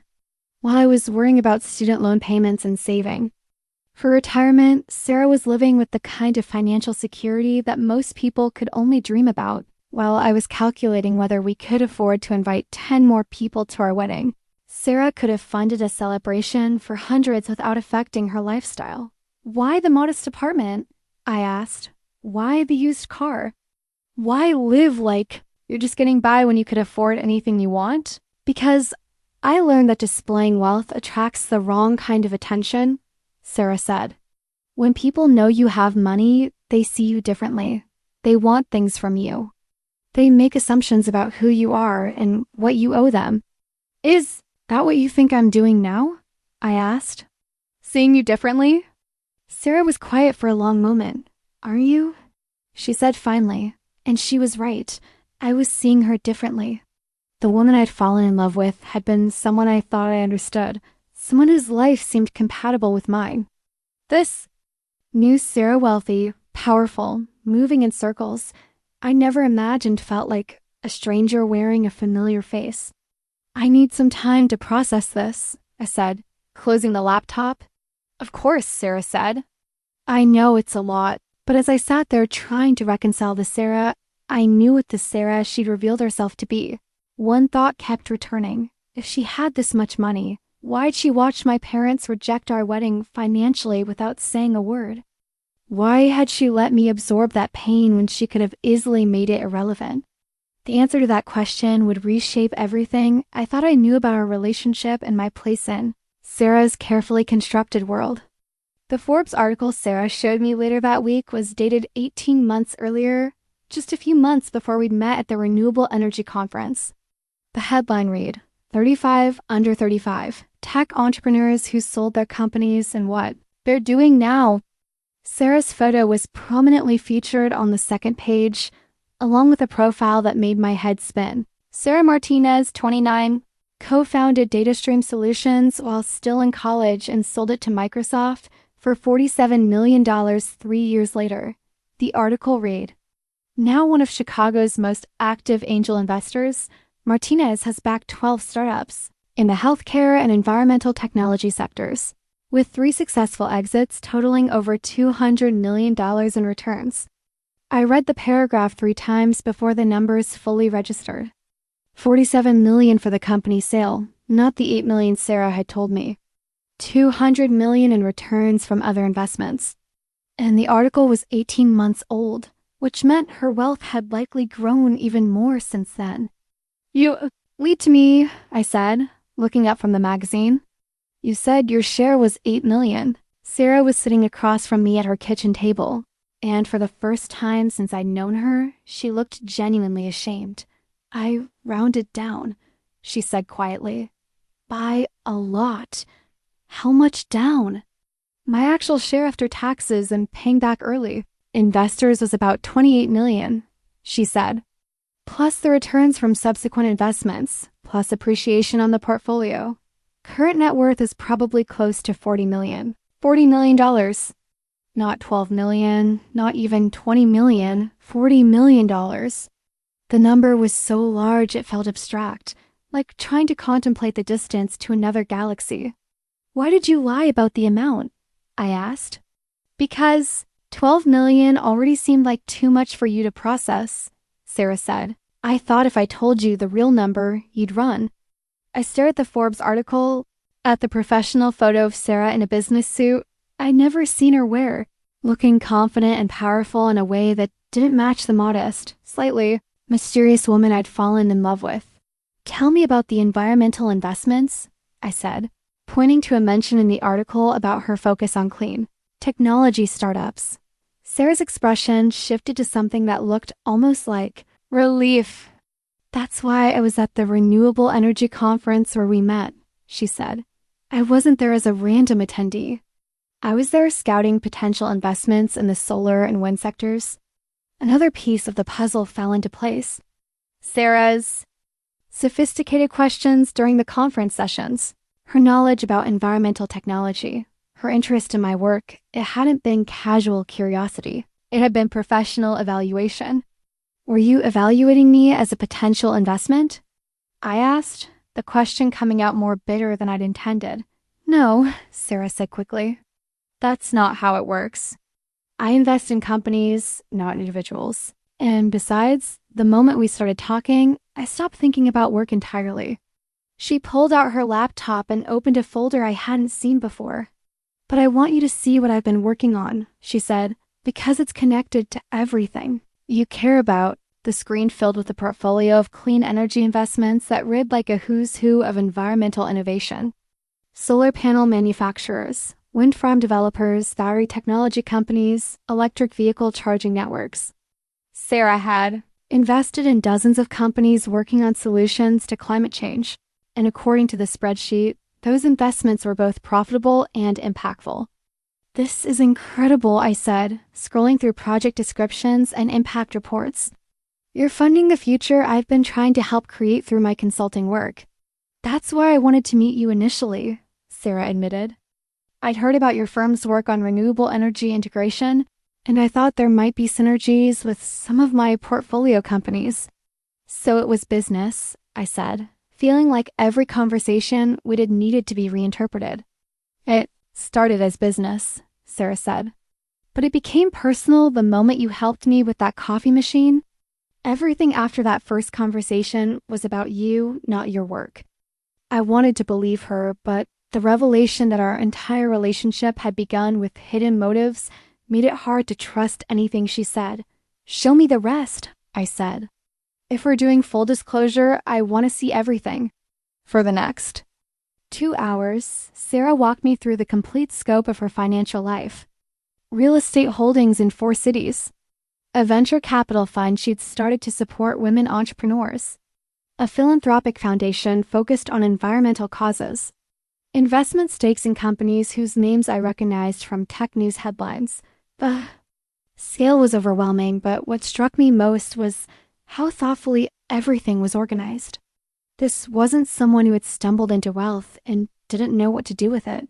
This was someone who had built a sophisticated empire around values I shared: environmental sustainability, supporting underrepresented entrepreneurs, using money as a tool for positive change. Why environmental causes? I asked, because the climate crisis is the defining challenge of our generation, Sarah said. And because I have the resources to do something meaningful about it, my foundation has funded carbon capture research, renewable energy infrastructure in developing countries, and climate change education programs. She showed me grant reports and impact assessments that demonstrated real results. Solar installations providing power to rural communities in Africa. Scholarship programs helping low-income students study environmental science. Research projects developing new technologies for carbon sequestration. "You're doing the work I've always dreamed of doing," I said, "but on a scale I never imagined." "Possible. We could do it together," Sarah said quietly. "That's what I've been hoping for. That once you knew the truth about my resources, we could figure out how to use them in ways that align with both our values." The offer was tempting, but it also felt like another fundamental shift in our relationship dynamic. I'd gone from being Sarah's equal partner to being someone she was inviting to help manage her wealth. From girlfriend to employee, or something uncomfortably close to it. "Is this why you wanted the prenup?" I asked. "To protect all of this?" "Partly," Sarah admitted, "but also to protect you. I've seen what happens when wealthy people get divorced without proper agreements. It gets ugly and it destroys people. The prenup ensures that if something goes wrong between us, you're taken care of without having to fight for it." "Taken care of how?" Sarah pulled out another document, a draft of the prenup that Hartwell had prepared. Buried in the legal language was a clause I'd missed during my first reading. If our marriage lasted more than 5 years and ended in divorce, I would receive a settlement of $5 million. $5 million for a marriage that didn't work out. More money than I could earn in a lifetime, offered as consolation for a failed relationship. "You were going to give me $5 million if we got divorced?" I asked. "I want you to be financially secure regardless of what happens to our relationship," Sarah said. "I have more money than I can reasonably spend in one lifetime. Sharing it with the person I love isn't a sacrifice, it's what the money is for." I stared at the prenup clause, trying to process what it meant. Sarah wasn't just offering to marry me, she was offering to make me independently wealthy, whether our marriage succeeded or failed. "This changes everything," I said. "It doesn't change how I feel about you," Sarah said. "But I know it changes how you see me and how you see us." She was right. The woman I'd fallen in love with had been someone I thought I could build an equal partnership with. This new Sarah with her $40 million and her business empire and her casual offers of life-changing sums of money felt like someone from a different world entirely. But as I looked at the environmental investments, the philanthropic work, and the thoughtful way she'd structured everything around values we shared, I began to understand that maybe the money wasn't the most important revelation. Maybe the most important thing was that Sarah had used her resources to become exactly the kind of person I'd always hoped to be. If I'd had the means, the question now was whether I could see past the wealth to the woman underneath, and whether I could figure out how to love someone whose life was so much bigger and more complex than anything I'd ever imagined. The leather-bound journal Sarah pulled from her nightstand was worn at the edges, filled with pages of careful handwriting that dated back to her college years. She handed it to me hesitantly, as if she was sharing something more intimate than her financial records. "I started keeping this when I was 19, she said, sitting beside me on her bed. "After my first serious relationship ended badly, I wanted to understand what went wrong, and I wanted to remember the lessons so I wouldn't repeat the mistakes. I opened to a random page and found an entry dated 5 years earlier. Met someone at a conference today." She seemed genuinely interested in the technology, not just networking for her own benefit. But when I mentioned the company sale casually, her entire demeanor changed. Suddenly, she was much more interested in dinner plans and weekend trips. "I hate that I can never be sure if someone likes me or likes what I can provide." "This is why you've been so secretive," I said, reading more entries that told similar stories. Relationships that had changed overnight when Sarah's wealth became known. People who had seemed genuine until money entered the conversation. Friends who had gradually become more interested in what Sarah could fund than who she was as a person. "I've learned to be careful," Sarah said.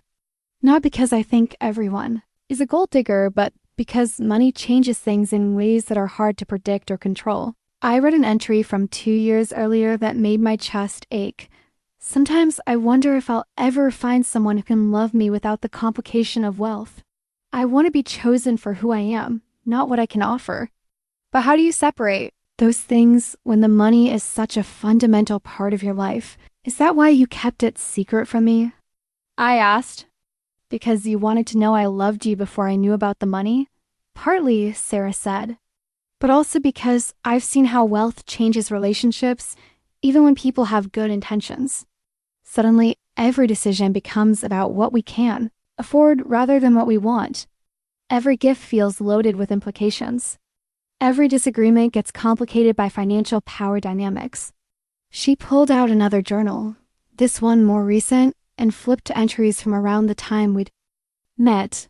"Here," she said, pointing to a passage written just a few days after our first dinner together. "I wrote about how different you felt from other people I dated. How you seemed interested in ideas and values rather than status or material things." The entry was longer than the others, filled with details about our conversation that I'd forgotten, but that Sarah had obviously found significant. My enthusiasm for renewable energy work, my stories about family complications, my genuine curiosity about her thoughts rather than her circumstances. "You made me feel normal," she said. "Like I could just be a person having dinner with another person without all the weight of financial considerations."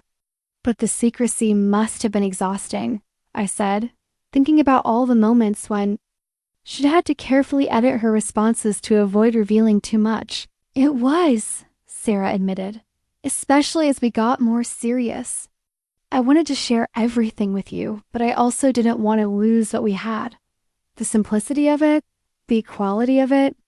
I understood her fear, but I also felt frustrated by the months of half-truths and careful omissions. "You didn't give me a chance to prove that I could handle the truth," I said. "You made the decision for both of us about what our relationship could be." "You're right," Sarah said. "I was protecting myself more than I was protecting us, and I'm sorry for that."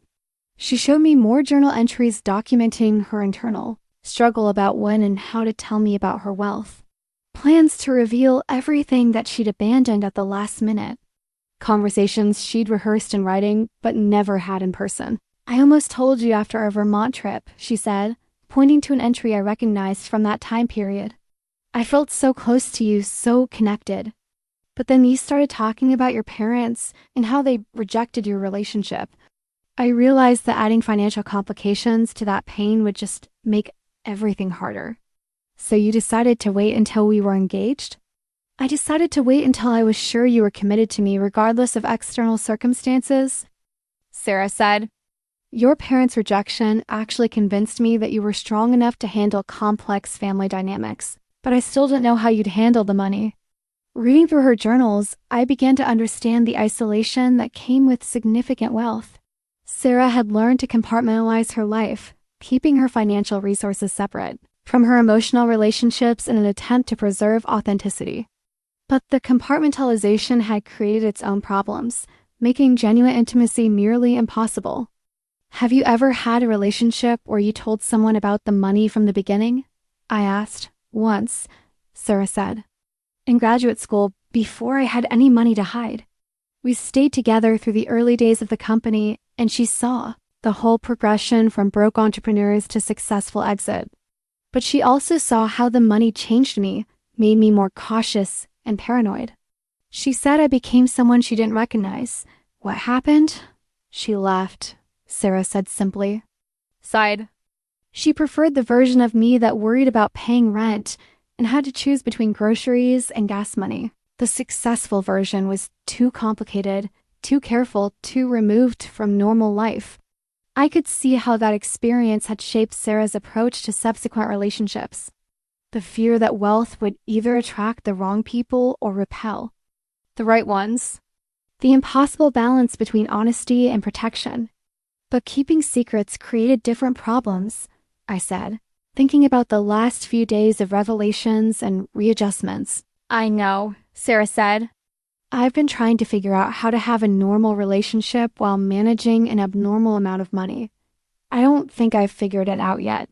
We talked until late that night about the psychological complexity of wealth, the way it affected everything from daily decisions to long-term planning to the simple pleasure of receiving a thoughtful gift. Sarah described the loneliness of never being sure about people's motives, the burden of feeling responsible for solving problems that money could fix, and the guilt of having resources that others desperately needed. I don't want the money to define our relationship, she said as we were getting ready for bed. But I also can't pretend it doesn't exist. I'm still figuring out how to integrate those two things. Maybe we figure it out together, I said. Maybe the point isn't to keep the money separate from our relationship, but to figure out how to incorporate it in ways that align with our values. Sarah looked relieved, as if she'd been hoping I'd reach that conclusion. Does that mean you're not running away? She asked. I'm not running away, I said. But I need you to promise me complete honesty from now on. No more strategic omissions, no more protecting me from information you think I can't handle. I promise, Sarah said. Complete transparency, even when it's uncomfortable. As I fell asleep that night, I realized that the money was only part of what I'd discovered about Sarah. The journals had revealed someone who was thoughtful, self-aware, and genuinely concerned about the impact of her wealth on her relationships. Someone who had used her resources responsibly and strategically, but who also struggled with the isolation and complexity that came with financial success. The question now wasn't whether I could accept Sarah's wealth. It was whether we could build a relationship where the money enhanced our shared values rather than complicating our emotional connection. Whether we could use her resources as a tool for the kind of life we both wanted to create, rather than as a barrier between us. But first, we had a wedding to plan. And thanks to Sarah's revelations, that wedding was about to become something very different from the modest celebration we'd been organizing. The final prenuptial agreement was nothing like the template Sarah had initially shown me. What we signed in Richard Hartwell's office was a 37-page document that read more like a corporate merger than a marriage contract, filled with clauses and subclauses that covered scenarios I never imagined needing legal protection for. This is comprehensive, I said, flipping through pages that detailed everything from intellectual property rights to international asset management. Are we getting married or forming a multinational corporation? Hartwell smiled the kind of smile that suggested he'd heard that joke before. When one party has significant assets, it's important to be thorough, he said. This agreement protects both of you and provides clarity for any situation that might arise. Sarah had insisted that I have my own lawyer review the agreement before signing, so I'd spent the previous week meeting with Jennifer Chun, a family law attorney who specialized in representing the less wealthy party in high-asset marriages. Jennifer's review had been both reassuring and shocking. "This is the most generous prenup I've ever seen," she told me. "Usually, these agreements are designed to protect the wealthy party's assets. This one seems designed to take care of you, regardless of what happens to the marriage." The financial provisions were staggering. If our marriage lasted more than 2 years and ended in divorce, I would receive $2 million. If it lasted more than 5 years, the amount increased to $5 million. If it lasted more than 10 years, I would receive $10 million plus a portion of any appreciation in Sarah's investment portfolio during our marriage. But the most surprising clause was the one that applied if the marriage ended due to Sarah's infidelity, or what the legal language called willful abandonment of marital responsibilities. In that scenario, I would receive $15 million regardless of how long we've been married. "This isn't a prenup," I told Jennifer during our final review meeting. "This is like Sarah buying me an insurance policy against her own bad behavior. It's also protection against family pressure or social complications related to your sexuality," Jennifer had explained. If her family or social circle ever made your life difficult enough to end the marriage, you'd be financially equipped to build an independent life. But it was the non-financial provisions that revealed the most about Sarah's intentions. The agreement included clauses about decision-making processes for major life choices, requirements for annual financial transparency meetings, and even provisions for what would happen to pets we might acquire together. "She's not just planning for divorce," Jennifer had observed. "She's planning for a successful marriage." These process clauses are designed to prevent the kinds of problems that destroy relationships. Now, sitting in Hartwell's office with the final document in front of us, I felt the weight of what we were formalizing. This wasn't just legal protection, it was a blueprint for how we would navigate the complexities of building a life together. When one person had resources the other couldn't match, "Are you comfortable with all the provisions?" Hartwell asked me directly. I nodded, though comfortable felt like an inadequate word for agreeing to a document that could potentially make me one of the wealthiest women in my state, Jennifer explained. "Everything thoroughly," I said. "I understand what I'm signing." "And you, Ms. Martinez?" Hartwell asked Sarah. "Yes," Sarah said, but I noticed her hands were shaking slightly as she reached for the pen. "I'm ready." We signed in silence, witnessed by 2 paralegals who treated the moment with the solemnity of a diplomatic treaty signing. Hartwell collected the documents, made copies, and filed everything in a secure cabinet that probably contained the financial futures of dozens of Chicago's wealthy families. "Congratulations," he said, shaking both our hands. "I hope you never need to reference this document again." Afterward, we sat in Sarah's car in the parking lot, both of us processing what we'd just formalized. "How do you feel?" Sarah asked. "Like I just signed something that could change my life more than the actual marriage certificate will," I said honestly. Sarah laughed, but it sounded nervous. "The goal is for the marriage to be so successful that the prenup becomes irrelevant," she said. "Sarah," I said, turning to face her, "can I ask you something honestly?" "Of course." "Are you marrying me, or are you hiring me to be your wife?" The question hung between us like a challenge.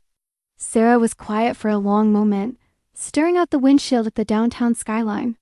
"That's my biggest fear," she said finally, "that the money makes everything transactional, even when I don't want it to. That instead of building a partnership, I'm just creating another kind of business relationship. Then why structure the agreement this way?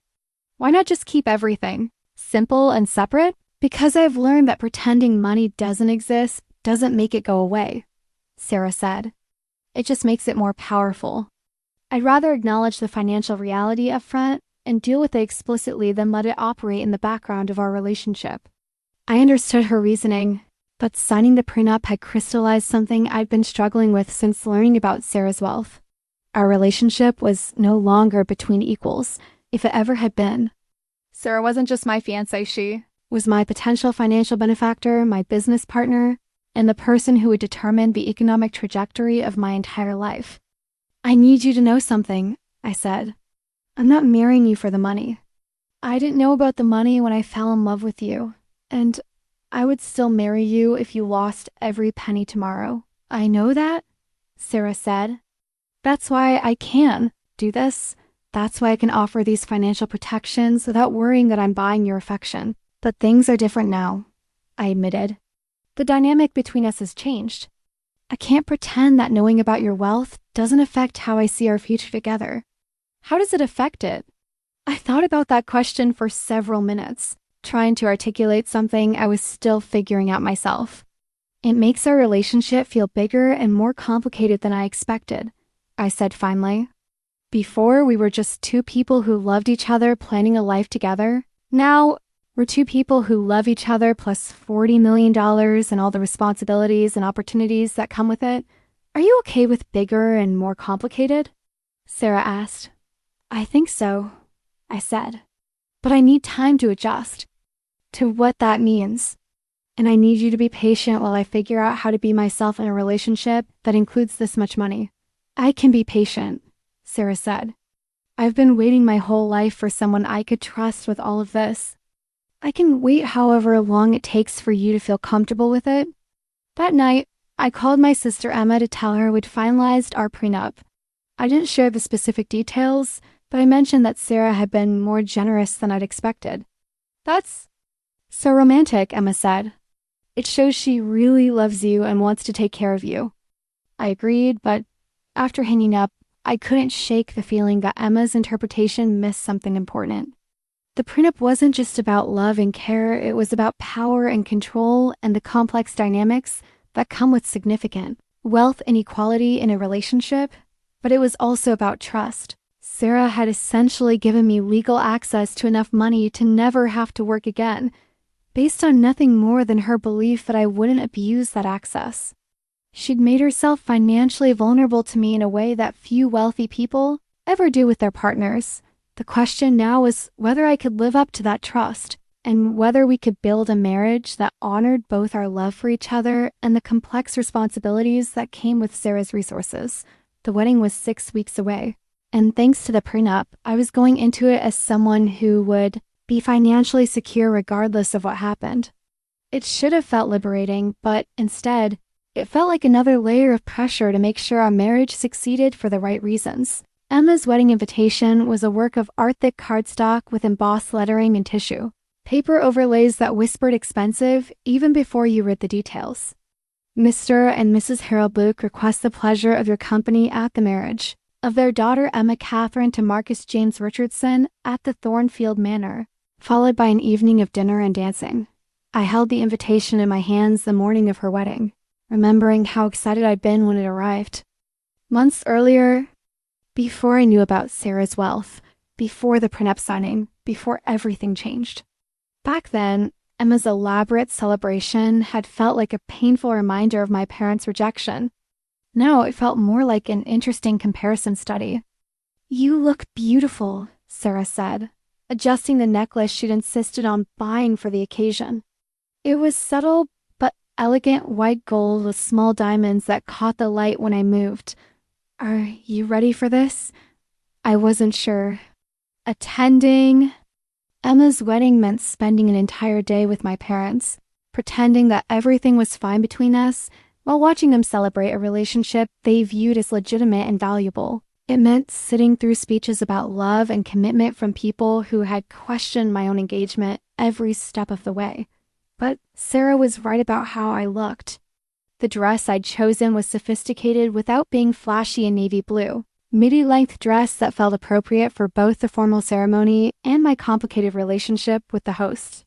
Sarah wore a charcoal gray suit that made her look like she belonged at corporate board meetings rather than family weddings. The ceremony was at a church I'd attended as a child, filled with flowers that probably cost more than most people's monthly rent. Emma looked radiant in a dress that had required 3 fittings and cost more than my car. Marcus looked nervous, but happy. The way grooms are supposed to look. My parents were in their element. playing the role of proud host with obvious joy. Dad walked Emma down the aisle with tears in his eyes, and Mom dabbed at her makeup throughout the ceremony. When the minister pronounced Emma and Marcus husband and wife, both my parents looked like they might burst with happiness. "They look beautiful together," Sarah whispered during the kiss, and I appreciated that she was trying to help me focus on the positive aspects of the day. The reception was held at Thornfield Manor, a restored 19th century estate with gardens that looked like something from a fairy tale. The cocktail hour featured a jazz trio, past appetizers that were clearly catered by professionals, and an open bar with top-shelf liquor. Everything was elegant, tasteful, and expensive in ways that were obvious without being ostentatious. Found myself doing mental calculations throughout the evening. The floral arrangements alone probably cost more than Sarah and I had budgeted for our entire wedding. The band was a 12-piece ensemble that clearly commanded premium fees. Even the linens and place settings suggested costs that made my head spin. "Susan?" Mom appeared at my elbow during cocktail hour, looking more relaxed and happy than I'd seen her in months.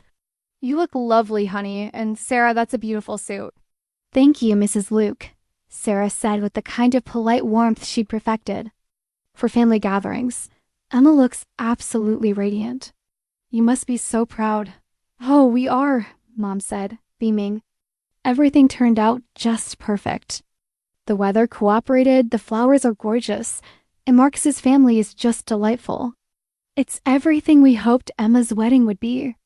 I smiled and made appropriate responses, but I couldn't help thinking about the contrast between Mom's enthusiasm for Emma's wedding and her careful neutrality about mine. This was what parental support looked like: months of planning, thousands of dollars in expenses, and genuine excitement about celebrating their daughter's happiness. During dinner, I sat at the family table with my parents, Emma and Marcus, and various aunts and uncles who asked polite questions about my own wedding plans. I'd learned to give vague but positive responses that didn't invite detailed follow-up questions. "We're keeping it small and intimate," I told my Aunt Carol when she asked about our plans. "Something that reflects our personalities." "That sounds lovely," she said. "Will it be at a church?" "Actually, we're having it at a botanical garden," I said. We wanted something that connected to our shared interest in environmental issues. "How nice," Carol said, though her tone suggested she found the choice mildly eccentric. "And will your parents be involved in the planning?" This was the question I'd been dreading all evening. I glanced at Mom, who suddenly found her dinner plate extremely interesting. "We're handling most of the planning ourselves," I said carefully. "We want it to be very personal." The conversation moved on to other topics, but I noticed the exchange between my parents afterward. A quick glance that suggested they were uncomfortable with the implication that they weren't participating in their other daughter's wedding planning. Dad's toast during the reception was everything I'd expected: heartfelt, proud, and emotional. He talked about watching Emma grow up, about his hopes for her future, and about how happy he was to welcome Marcus into the family. He mentioned being grateful for a son-in-law who would take good care of his precious daughter. "To Emma and Marcus," he concluded, raising his glass as 200 guests followed suit. "May your marriage be everything you dream it will be." The applause was enthusiastic and genuine. People loved my parents, loved Emma, and were genuinely excited about the celebration. It was exactly the kind of wedding that made family and friends feel good about participating. As the evening progressed, I found myself watching my parents' interactions with Emma and Marcus. The casual affection, the inside jokes, the easy comfort of people who genuinely enjoyed each other's company. This was what family acceptance looked like, not just tolerance, but active enthusiasm and emotional investment. Sarah and I danced during the reception, and I could see other guests watching us with curiosity. Most of my extended family had never met Sarah, and while everyone was polite, I could sense the careful observation that came with introducing a same-sex partner to a predominantly traditional crowd. "Your family seems nice," Sarah said as we swayed to a song the band was playing. "Your cousin David has been asking me thoughtful questions about renewable energy policy." "They're nice," I said. "They're just careful around anything that challenges their expectations. Like us. Near the end of the evening, Mom found me in the bathroom, touching up my makeup before the final dance sets. "Susan," she said, "I want you to know how glad I am that you and Sarah could be here tonight. It means a lot to Emma and to your father and me." "Of course we'd be here," I said. "Emma's my sister." "I know," Mom said. "But I also know that things have been complicated between us lately. And I want you to know that despite our differences. About your lifestyle choices, we love you very much." Lifestyle choices? Even at her most conciliatory, Mom couldn't bring herself to acknowledge that my sexuality wasn't a choice, and that my relationship with Sarah was just as valid as Emma's relationship with Marcus. "I love you too, Mom," I said, because it was true despite everything else. "Good," she said, seeming relieved. "Because family is the most important thing, and I don't want anything to come between us permanently." As Sarah and I drove home that night, I reflected on the day and what it had revealed. Emma's wedding had been beautiful, expensive, and exactly what my parents had envisioned for their daughter's celebration. It represented their values, their social circle, and their hopes for their child's future. My wedding, 6 weeks away, would be different in almost every way. Smaller, less traditional, and funded entirely by us rather than by parental generosity. But it would also be authentic to who Sarah and I were and what we wanted our marriage to represent. The irony, of course, was that thanks to Sarah's wealth, we could have afforded a celebration that would have made Emma's look modest by comparison. We could have had any venue, any band, any level of luxury we wanted. But we'd chosen simplicity, partly because that aligned with our values and partly because I hadn't known about our resources when we'd made the initial plans. "Did you enjoy yourself?" Sarah asked as we pulled into my driveway. "More than I expected," I said honestly. "It was beautiful, and Emma looked happy, and my parents were clearly thrilled. I just wish I could have that kind of enthusiasm directed toward our wedding." "Maybe someday you will," Sarah said. "Maybe after they see how happy we are together, they'll come around." I wanted to believe that, but Emma's wedding had reinforced how conditional my parents' approval was. They could celebrate Emma's traditional marriage with genuine joy, but they could only tolerate my non-traditional relationship with careful politeness. Little did I know that within a few months, my parents would discover something that would transform their careful tolerance into desperate enthusiasm. But the damage of this day of watching them invest so much emotion and resources in Emma's happiness while withholding the same investment from mine would influence how I responded to their eventual change of heart. For now, I was simply grateful to have Sarah beside me and excited about the authentic celebration we were planning together. Our wedding might not have my parents' financial support or emotional investment, but it would have something Emma's didn't. Complete honesty about who we were and what we wanted our life together to look like. The crumpled copy of our prenuptial agreement that my mother found had been sitting in Sarah's purse for 3 weeks, forgotten after our final meeting with the lawyer. Sarah had meant to file it away properly, but our wedding planning had become increasingly hectic, and the document had ended up buried under venue contracts, vendor receipts, and the countless details that consume engaged couples in their final month of preparation. Mom found it by accident while looking for tissues in Sarah's purse during our final wedding dress fitting. I was in the dressing room making last-minute adjustments to the hemline when I heard Mom's sharp intake of breath from the sitting area where she'd been waiting with Sarah. "Is everything all right, Mrs. Luke?" Sarah asked, and even through the dressing room door, I could hear the tension in her voice. When I emerged from the fitting room, Mom was sitting frozen in her chair, holding several pages of legal documents with an expression I'd never seen before. Sarah was standing beside her, her face pale, reaching for the papers. "Mom?" I said. "What's wrong?" Mom looked up at me, then at Sarah, then back at the documents in her hands. "Susan," she said slowly, "what exactly does Sarah do for work?" Stomach dropped. The papers in Mom's hands were obviously the financial disclosure sections of our prenup, the pages that detailed Sarah's assets, income, and investment portfolio. the pages that revealed the scope of wealth we'd been keeping secret for months. "Mom," I said carefully, "those are private legal documents. Legal documents that say your fiancé is worth $42 million, Mom said, her voice barely above a whisper. $42 million, Suzan. Sarah closed her eyes briefly, and I could see her calculating how much damage control was possible at this point. The answer clearly was none. "Mrs. Luke," Sarah said gently, "I can explain." "Explain what?" Mom interrupted, standing up and still clutching the papers. "Explain why you've been pretending to be a normal person with a normal job when you're actually a multimillionaire. Explain why you've let us think you were just some woman who does computer work." The bridal shop suddenly felt very small. The sales associate who had been helping us retreated to the back room, clearly uncomfortable with the family drama unfolding in her fitting area. "We weren't pretending anything," I said, though even as I said it, I knew how weak that sounded. "Sarah is exactly who she's always been. The money doesn't change that." Mom laughed, but it wasn't a happy sound. "The money doesn't change anything? Suzan, your fiancé has more money than your father and I will see in 10 lifetimes combined.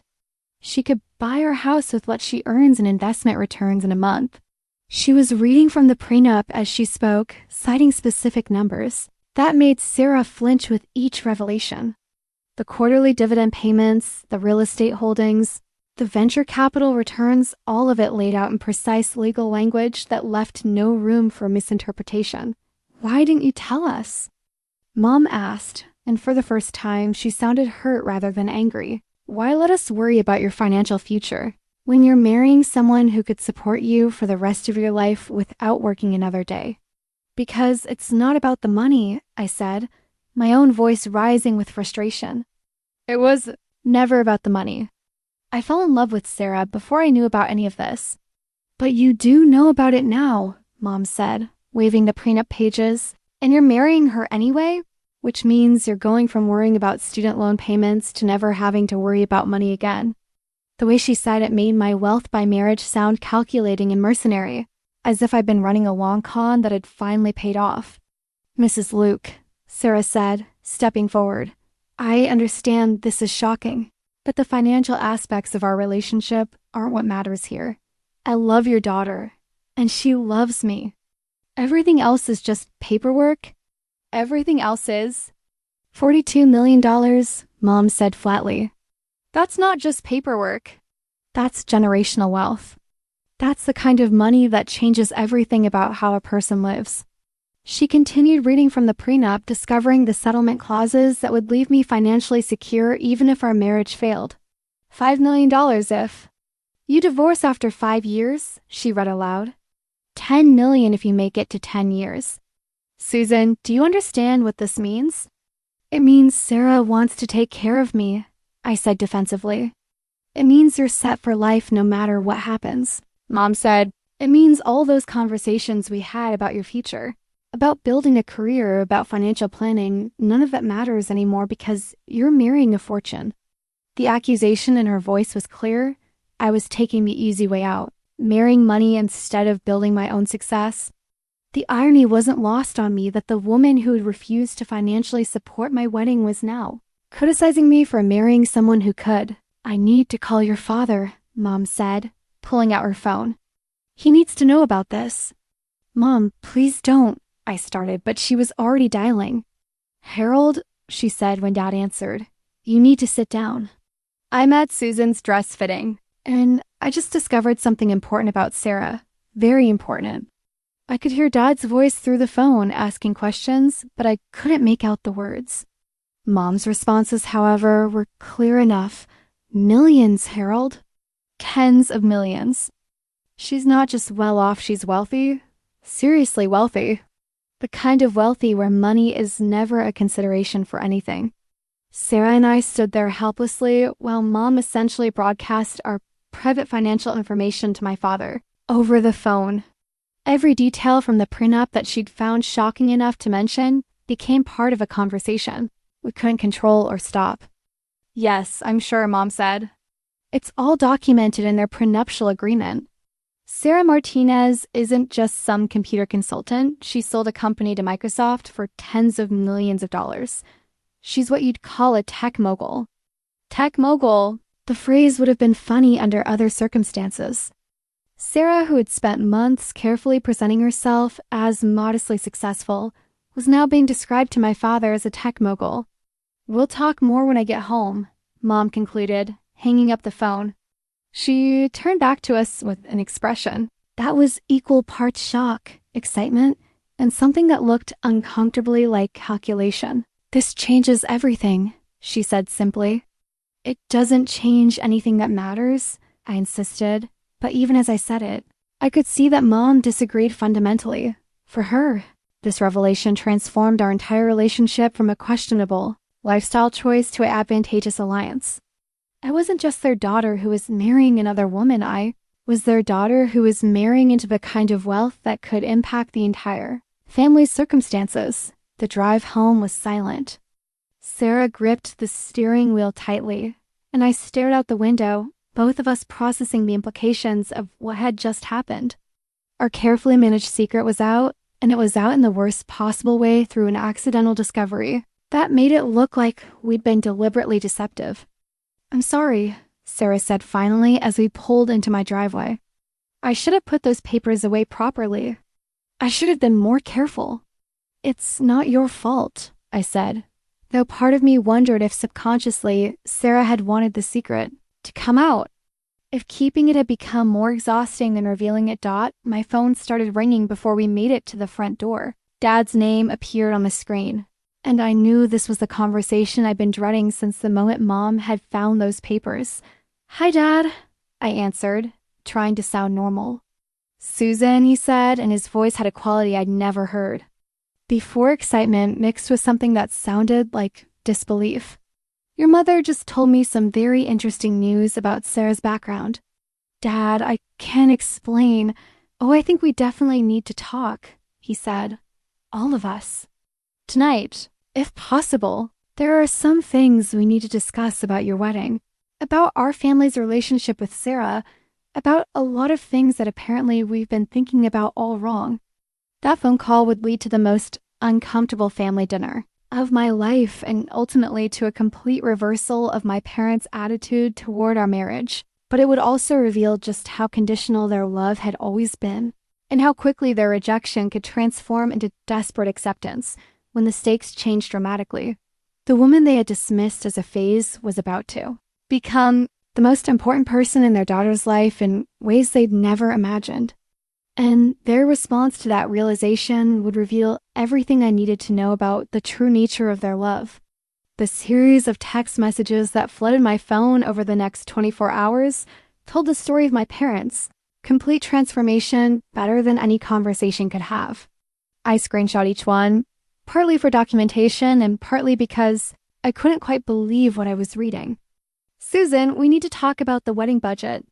We may have been hasty in our previous decisions." Dad, 11:47 p.m. "Honey, I've been thinking about what you said about wanting family support. Maybe we can revisit some of our earlier conversations." Mom, 6:23 a.m. "Do you think Sarah would be interested in meeting with Dad about some investment opportunities? He has some ideas he'd like to discuss." Mom, 8:15 a.m. "We should probably plan a proper engagement party. It's not too late, and we want to do right by both of you." Dad, 10:30 a.m. "I called the country club about availability for a reception. They might have an opening if we're flexible on dates." Mom, 12:15 p.m. "Has Sarah mentioned anything about charitable giving? Your father and I have some causes we think she might be interested in supporting." Mom, 2:45 p.m. "The progression was nauseating." In less than 24 hours, my parents had gone from barely tolerating my relationship to actively courting my fiancé. The same people who had asked me to postpone my wedding because they hoped I would reconsider were now suggesting we upgrade our celebration and offering to introduce Sarah to their social circle. Sarah read the messages with a mixture of amusement and disgust. "They're not even being subtle about it," she said, scrolling through the screenshots. "It's like watching people discover oil in their backyard. The family dinner Mom insisted on scheduling for that Sunday was exactly as uncomfortable. As I'd expected, my parents had clearly spent hours preparing for the conversation, and they approached it with the kind of strategic thinking usually reserved for important business negotiations.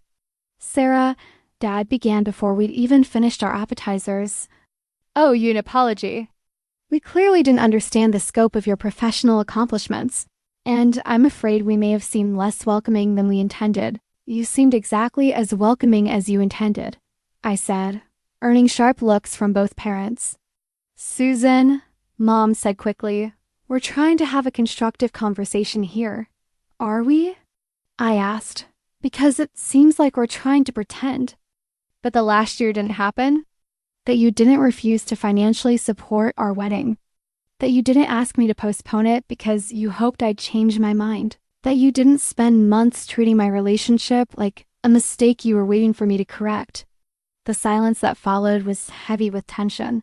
Sarah reached for my hand under the table, a gesture of support that my parents noticed and clearly cataloged as significant. "You're right," Dad said finally, and his admission surprised me. "We handled this badly. We let our personal discomfort with your sexuality cloud our judgment about what was best for you and for our family relationships. But now that you know Sarah has money, suddenly you're comfortable with my sexuality?" I asked. "It's not about the money," Mom started. "It's entirely about the money," I interrupted. 24 hours ago, you thought my relationship was a phase I'd eventually outgrow. Now you're asking about investment opportunities and suggesting engagement parties. What changed, exactly?"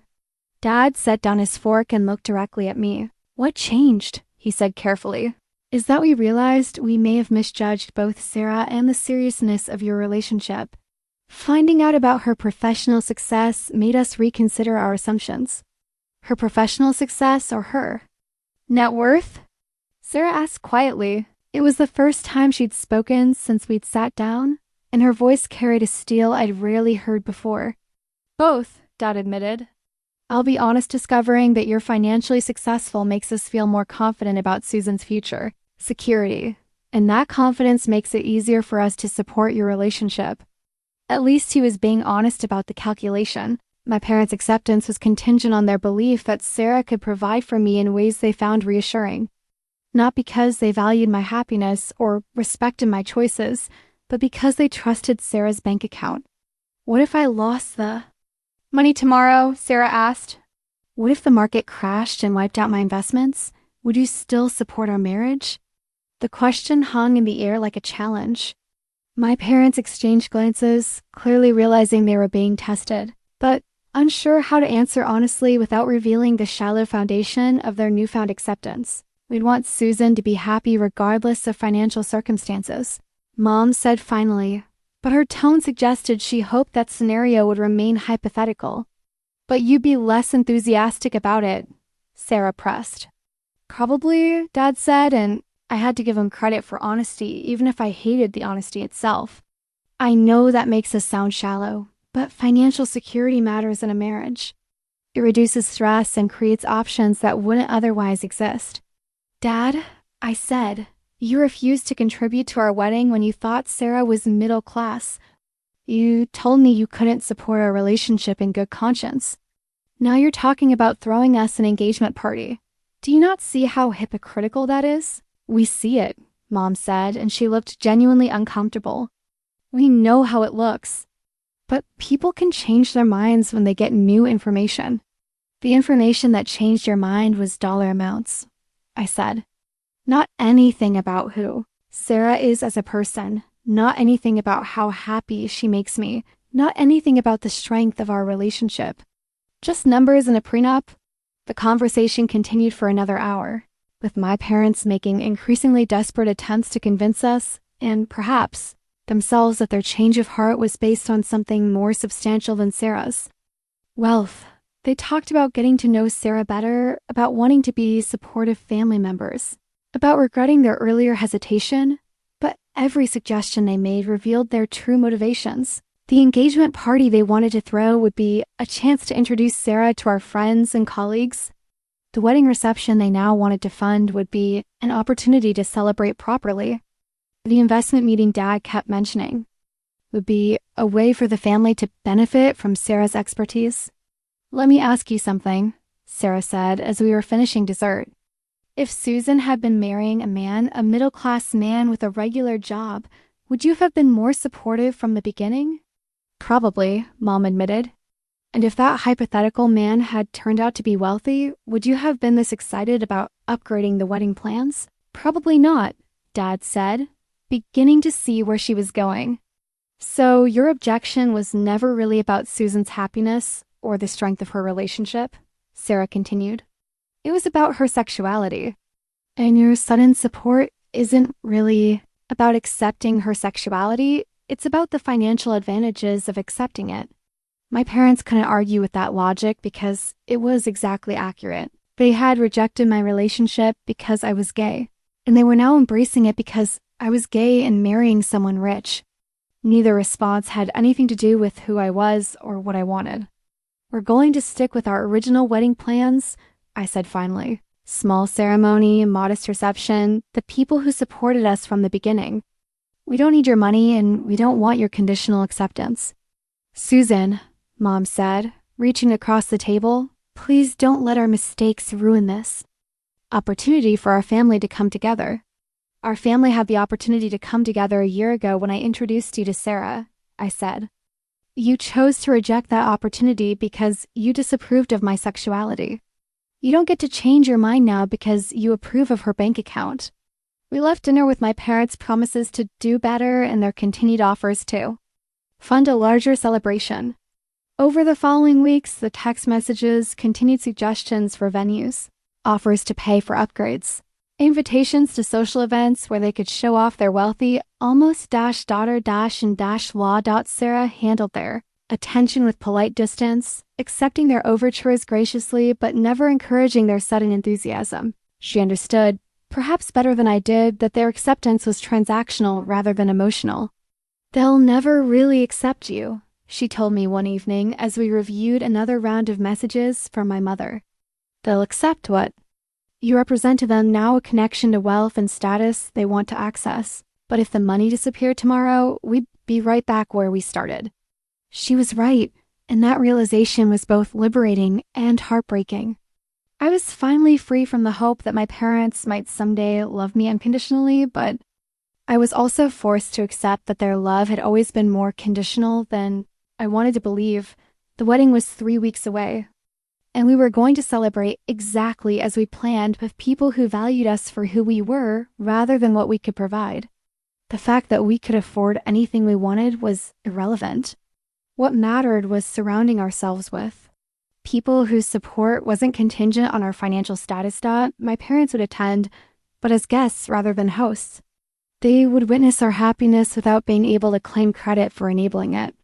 And perhaps that was exactly the relationship. We were meant to have one where their approval was unnecessary because our love was sufficient. The wedding photos that now line our hallway tell the story of the family we chose rather than the one we inherited. There's Sarah and me exchanging vows under a canopy of flowering trees, surrounded by friends who had supported us through every stage of our relationship. There's Carmen, Sarah's mother, crying happy tears as she watches her daughter promise to love me forever. There's my chosen family of LGBTQ friends, beaming with joy as 2 people they'd watched fall in love made it official. And yes, there are photos of my parents, 2 sitting in the 3rd row, dressed appropriately, smiling politely. They came to our wedding as we'd known they would. But they came as observers rather than participants, witnesses to our happiness rather than contributors to it. The ceremony itself was everything we'd hoped it would be when we first started planning. Intimate, personal, and authentic to who we were as a couple. Sarah wore an elegant white suit that made her look both powerful and radiant. I wore the dress Carmen had insisted on buying, feeling beautiful and loved and exactly like myself. My vows were about choosing love over fear, about building a life with someone who saw all of me and valued all of me, about the courage it takes to live authentically in a world that doesn't always make space for people like us. Sarah's vows were about finding someone worth trusting with everything: her heart, her dreams, and yes, her resources, and about building A partnership that could change the world in small ways and large ones. The reception was held in the garden, where we'd gotten married, with tables for 50 people who represented the best of our chosen families. Sarah's tech industry friends mixed easily with my environmental consulting colleagues. Our LGBTQ community celebrated alongside Carmen's extended family, who had embraced me as one of their own from the moment Sarah introduced me.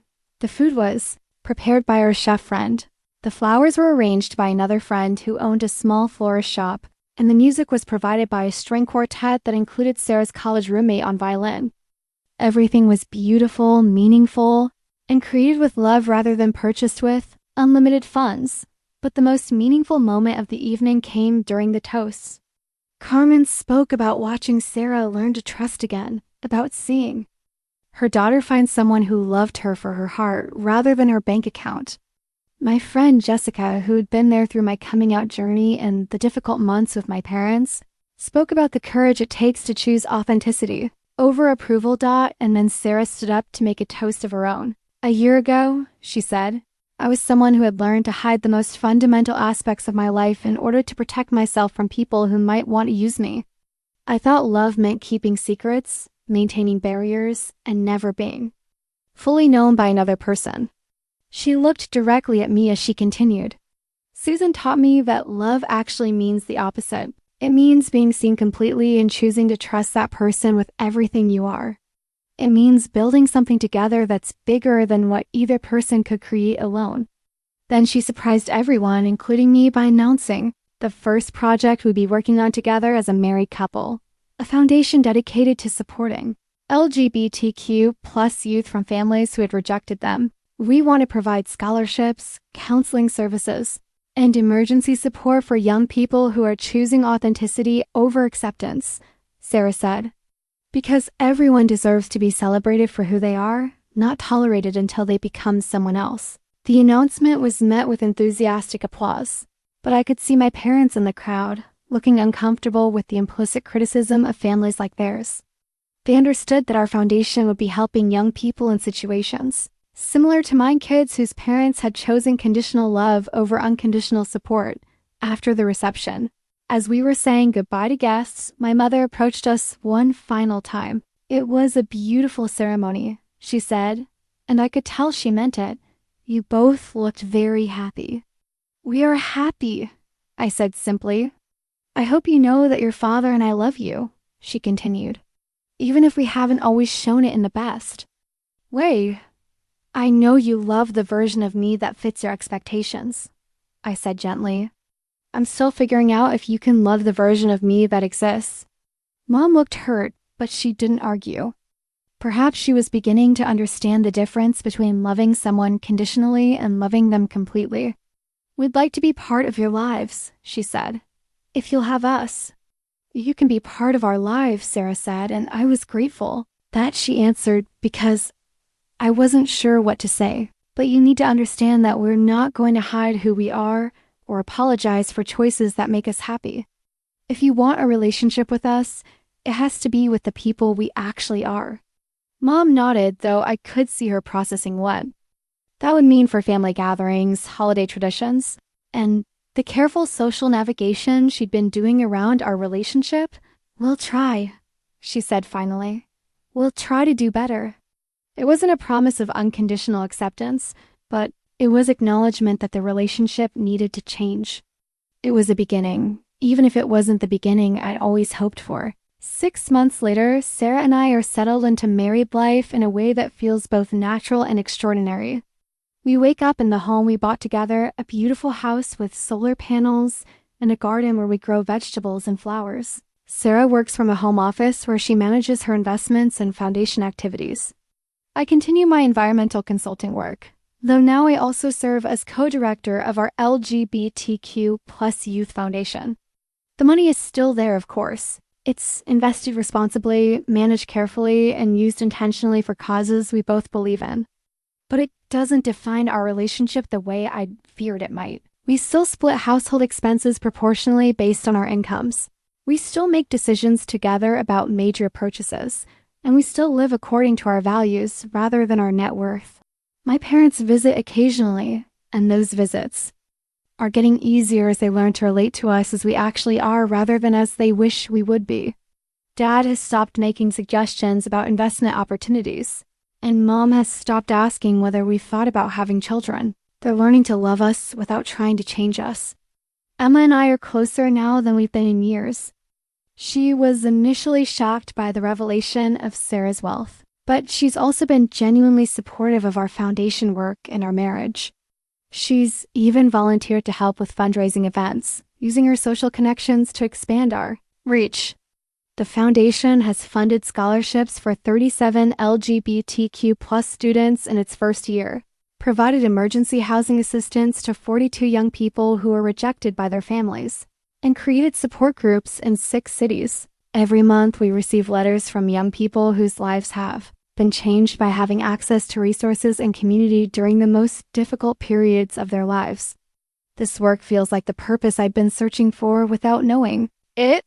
Using Sarah's resources to create the kind of support I wish I'd had during my own journey toward authenticity and acceptance. Building something that honors both our love for each other and our commitment to making the world more welcoming for people like us. Late at night, when we're planning foundation projects or reviewing scholarship applications, Sarah sometimes looks at me with an expression of wonder. "What?" I ask, because I recognize the look. I spent so many years thinking my money would complicate any relationship I tried to build, she says. I never imagined it could actually strengthen one. And she's right. The money hasn't complicated our marriage. It's enhanced it by giving us the resources to live according to our values and create change we believe in. It's allowed us to be generous with causes we care about, supportive of people who need help, and strategic about building the kind of world we want to live in. I think about that Forbes article sometimes, the one that describes Sarah as a tech entrepreneur changing the world through innovative investments. It was accurate, but incomplete. The real story is about 2 women who found each other, chose each other completely, and decided to use their combined resources, financial, emotional, and intellectual, to make life better for people whose families haven't yet learned how to love without conditions. Our prenup is filed away in a safe deposit box, hopefully never to be referenced again. Our wedding photos are displayed prominently in our home, reminding us daily of the community that celebrated our love. And our foundation work continues, creating the kind of family support that every young person deserves, regardless of who they love or how they identify. Sometimes the people who are supposed to love us unconditionally need time to learn how to do that. Sometimes they never learn at all. But the beautiful truth I've discovered is that unconditional love exists, and when you find it, whether in a romantic partner, a chosen family, or a community of people who understand your journey, it's powerful enough to change everything. My parents gave Emma $75,000 for her wedding because it represented everything they valued and understood. They called my relationship just a phase because it challenged their expectations and comfort zones. But what they discovered when they learned about our prenup shocked them into recognizing that their conditional acceptance had cost them the chance to truly know and celebrate their daughter. The money didn't make me worthy of their support. I was always worthy of that. But it did force them to confront the shallow foundation of their love and begin the work of building something stronger. Whether they succeed in that work remains to be seen, but I no longer need their success to feel complete. I have Sarah, I have our chosen family, I have meaningful work, and I have the knowledge that love, real, unconditional, transformative love, is possible. Everything else is just details that money can't buy and rejection can't diminish. That's the real story our prenup revealed. Not just the scope of Sarah's wealth, but the depth of love that's possible when 2 people choose to trust each other completely. And that love, it turns out, was worth waiting for, fighting for, and building a life around regardless of what anyone else thought about it.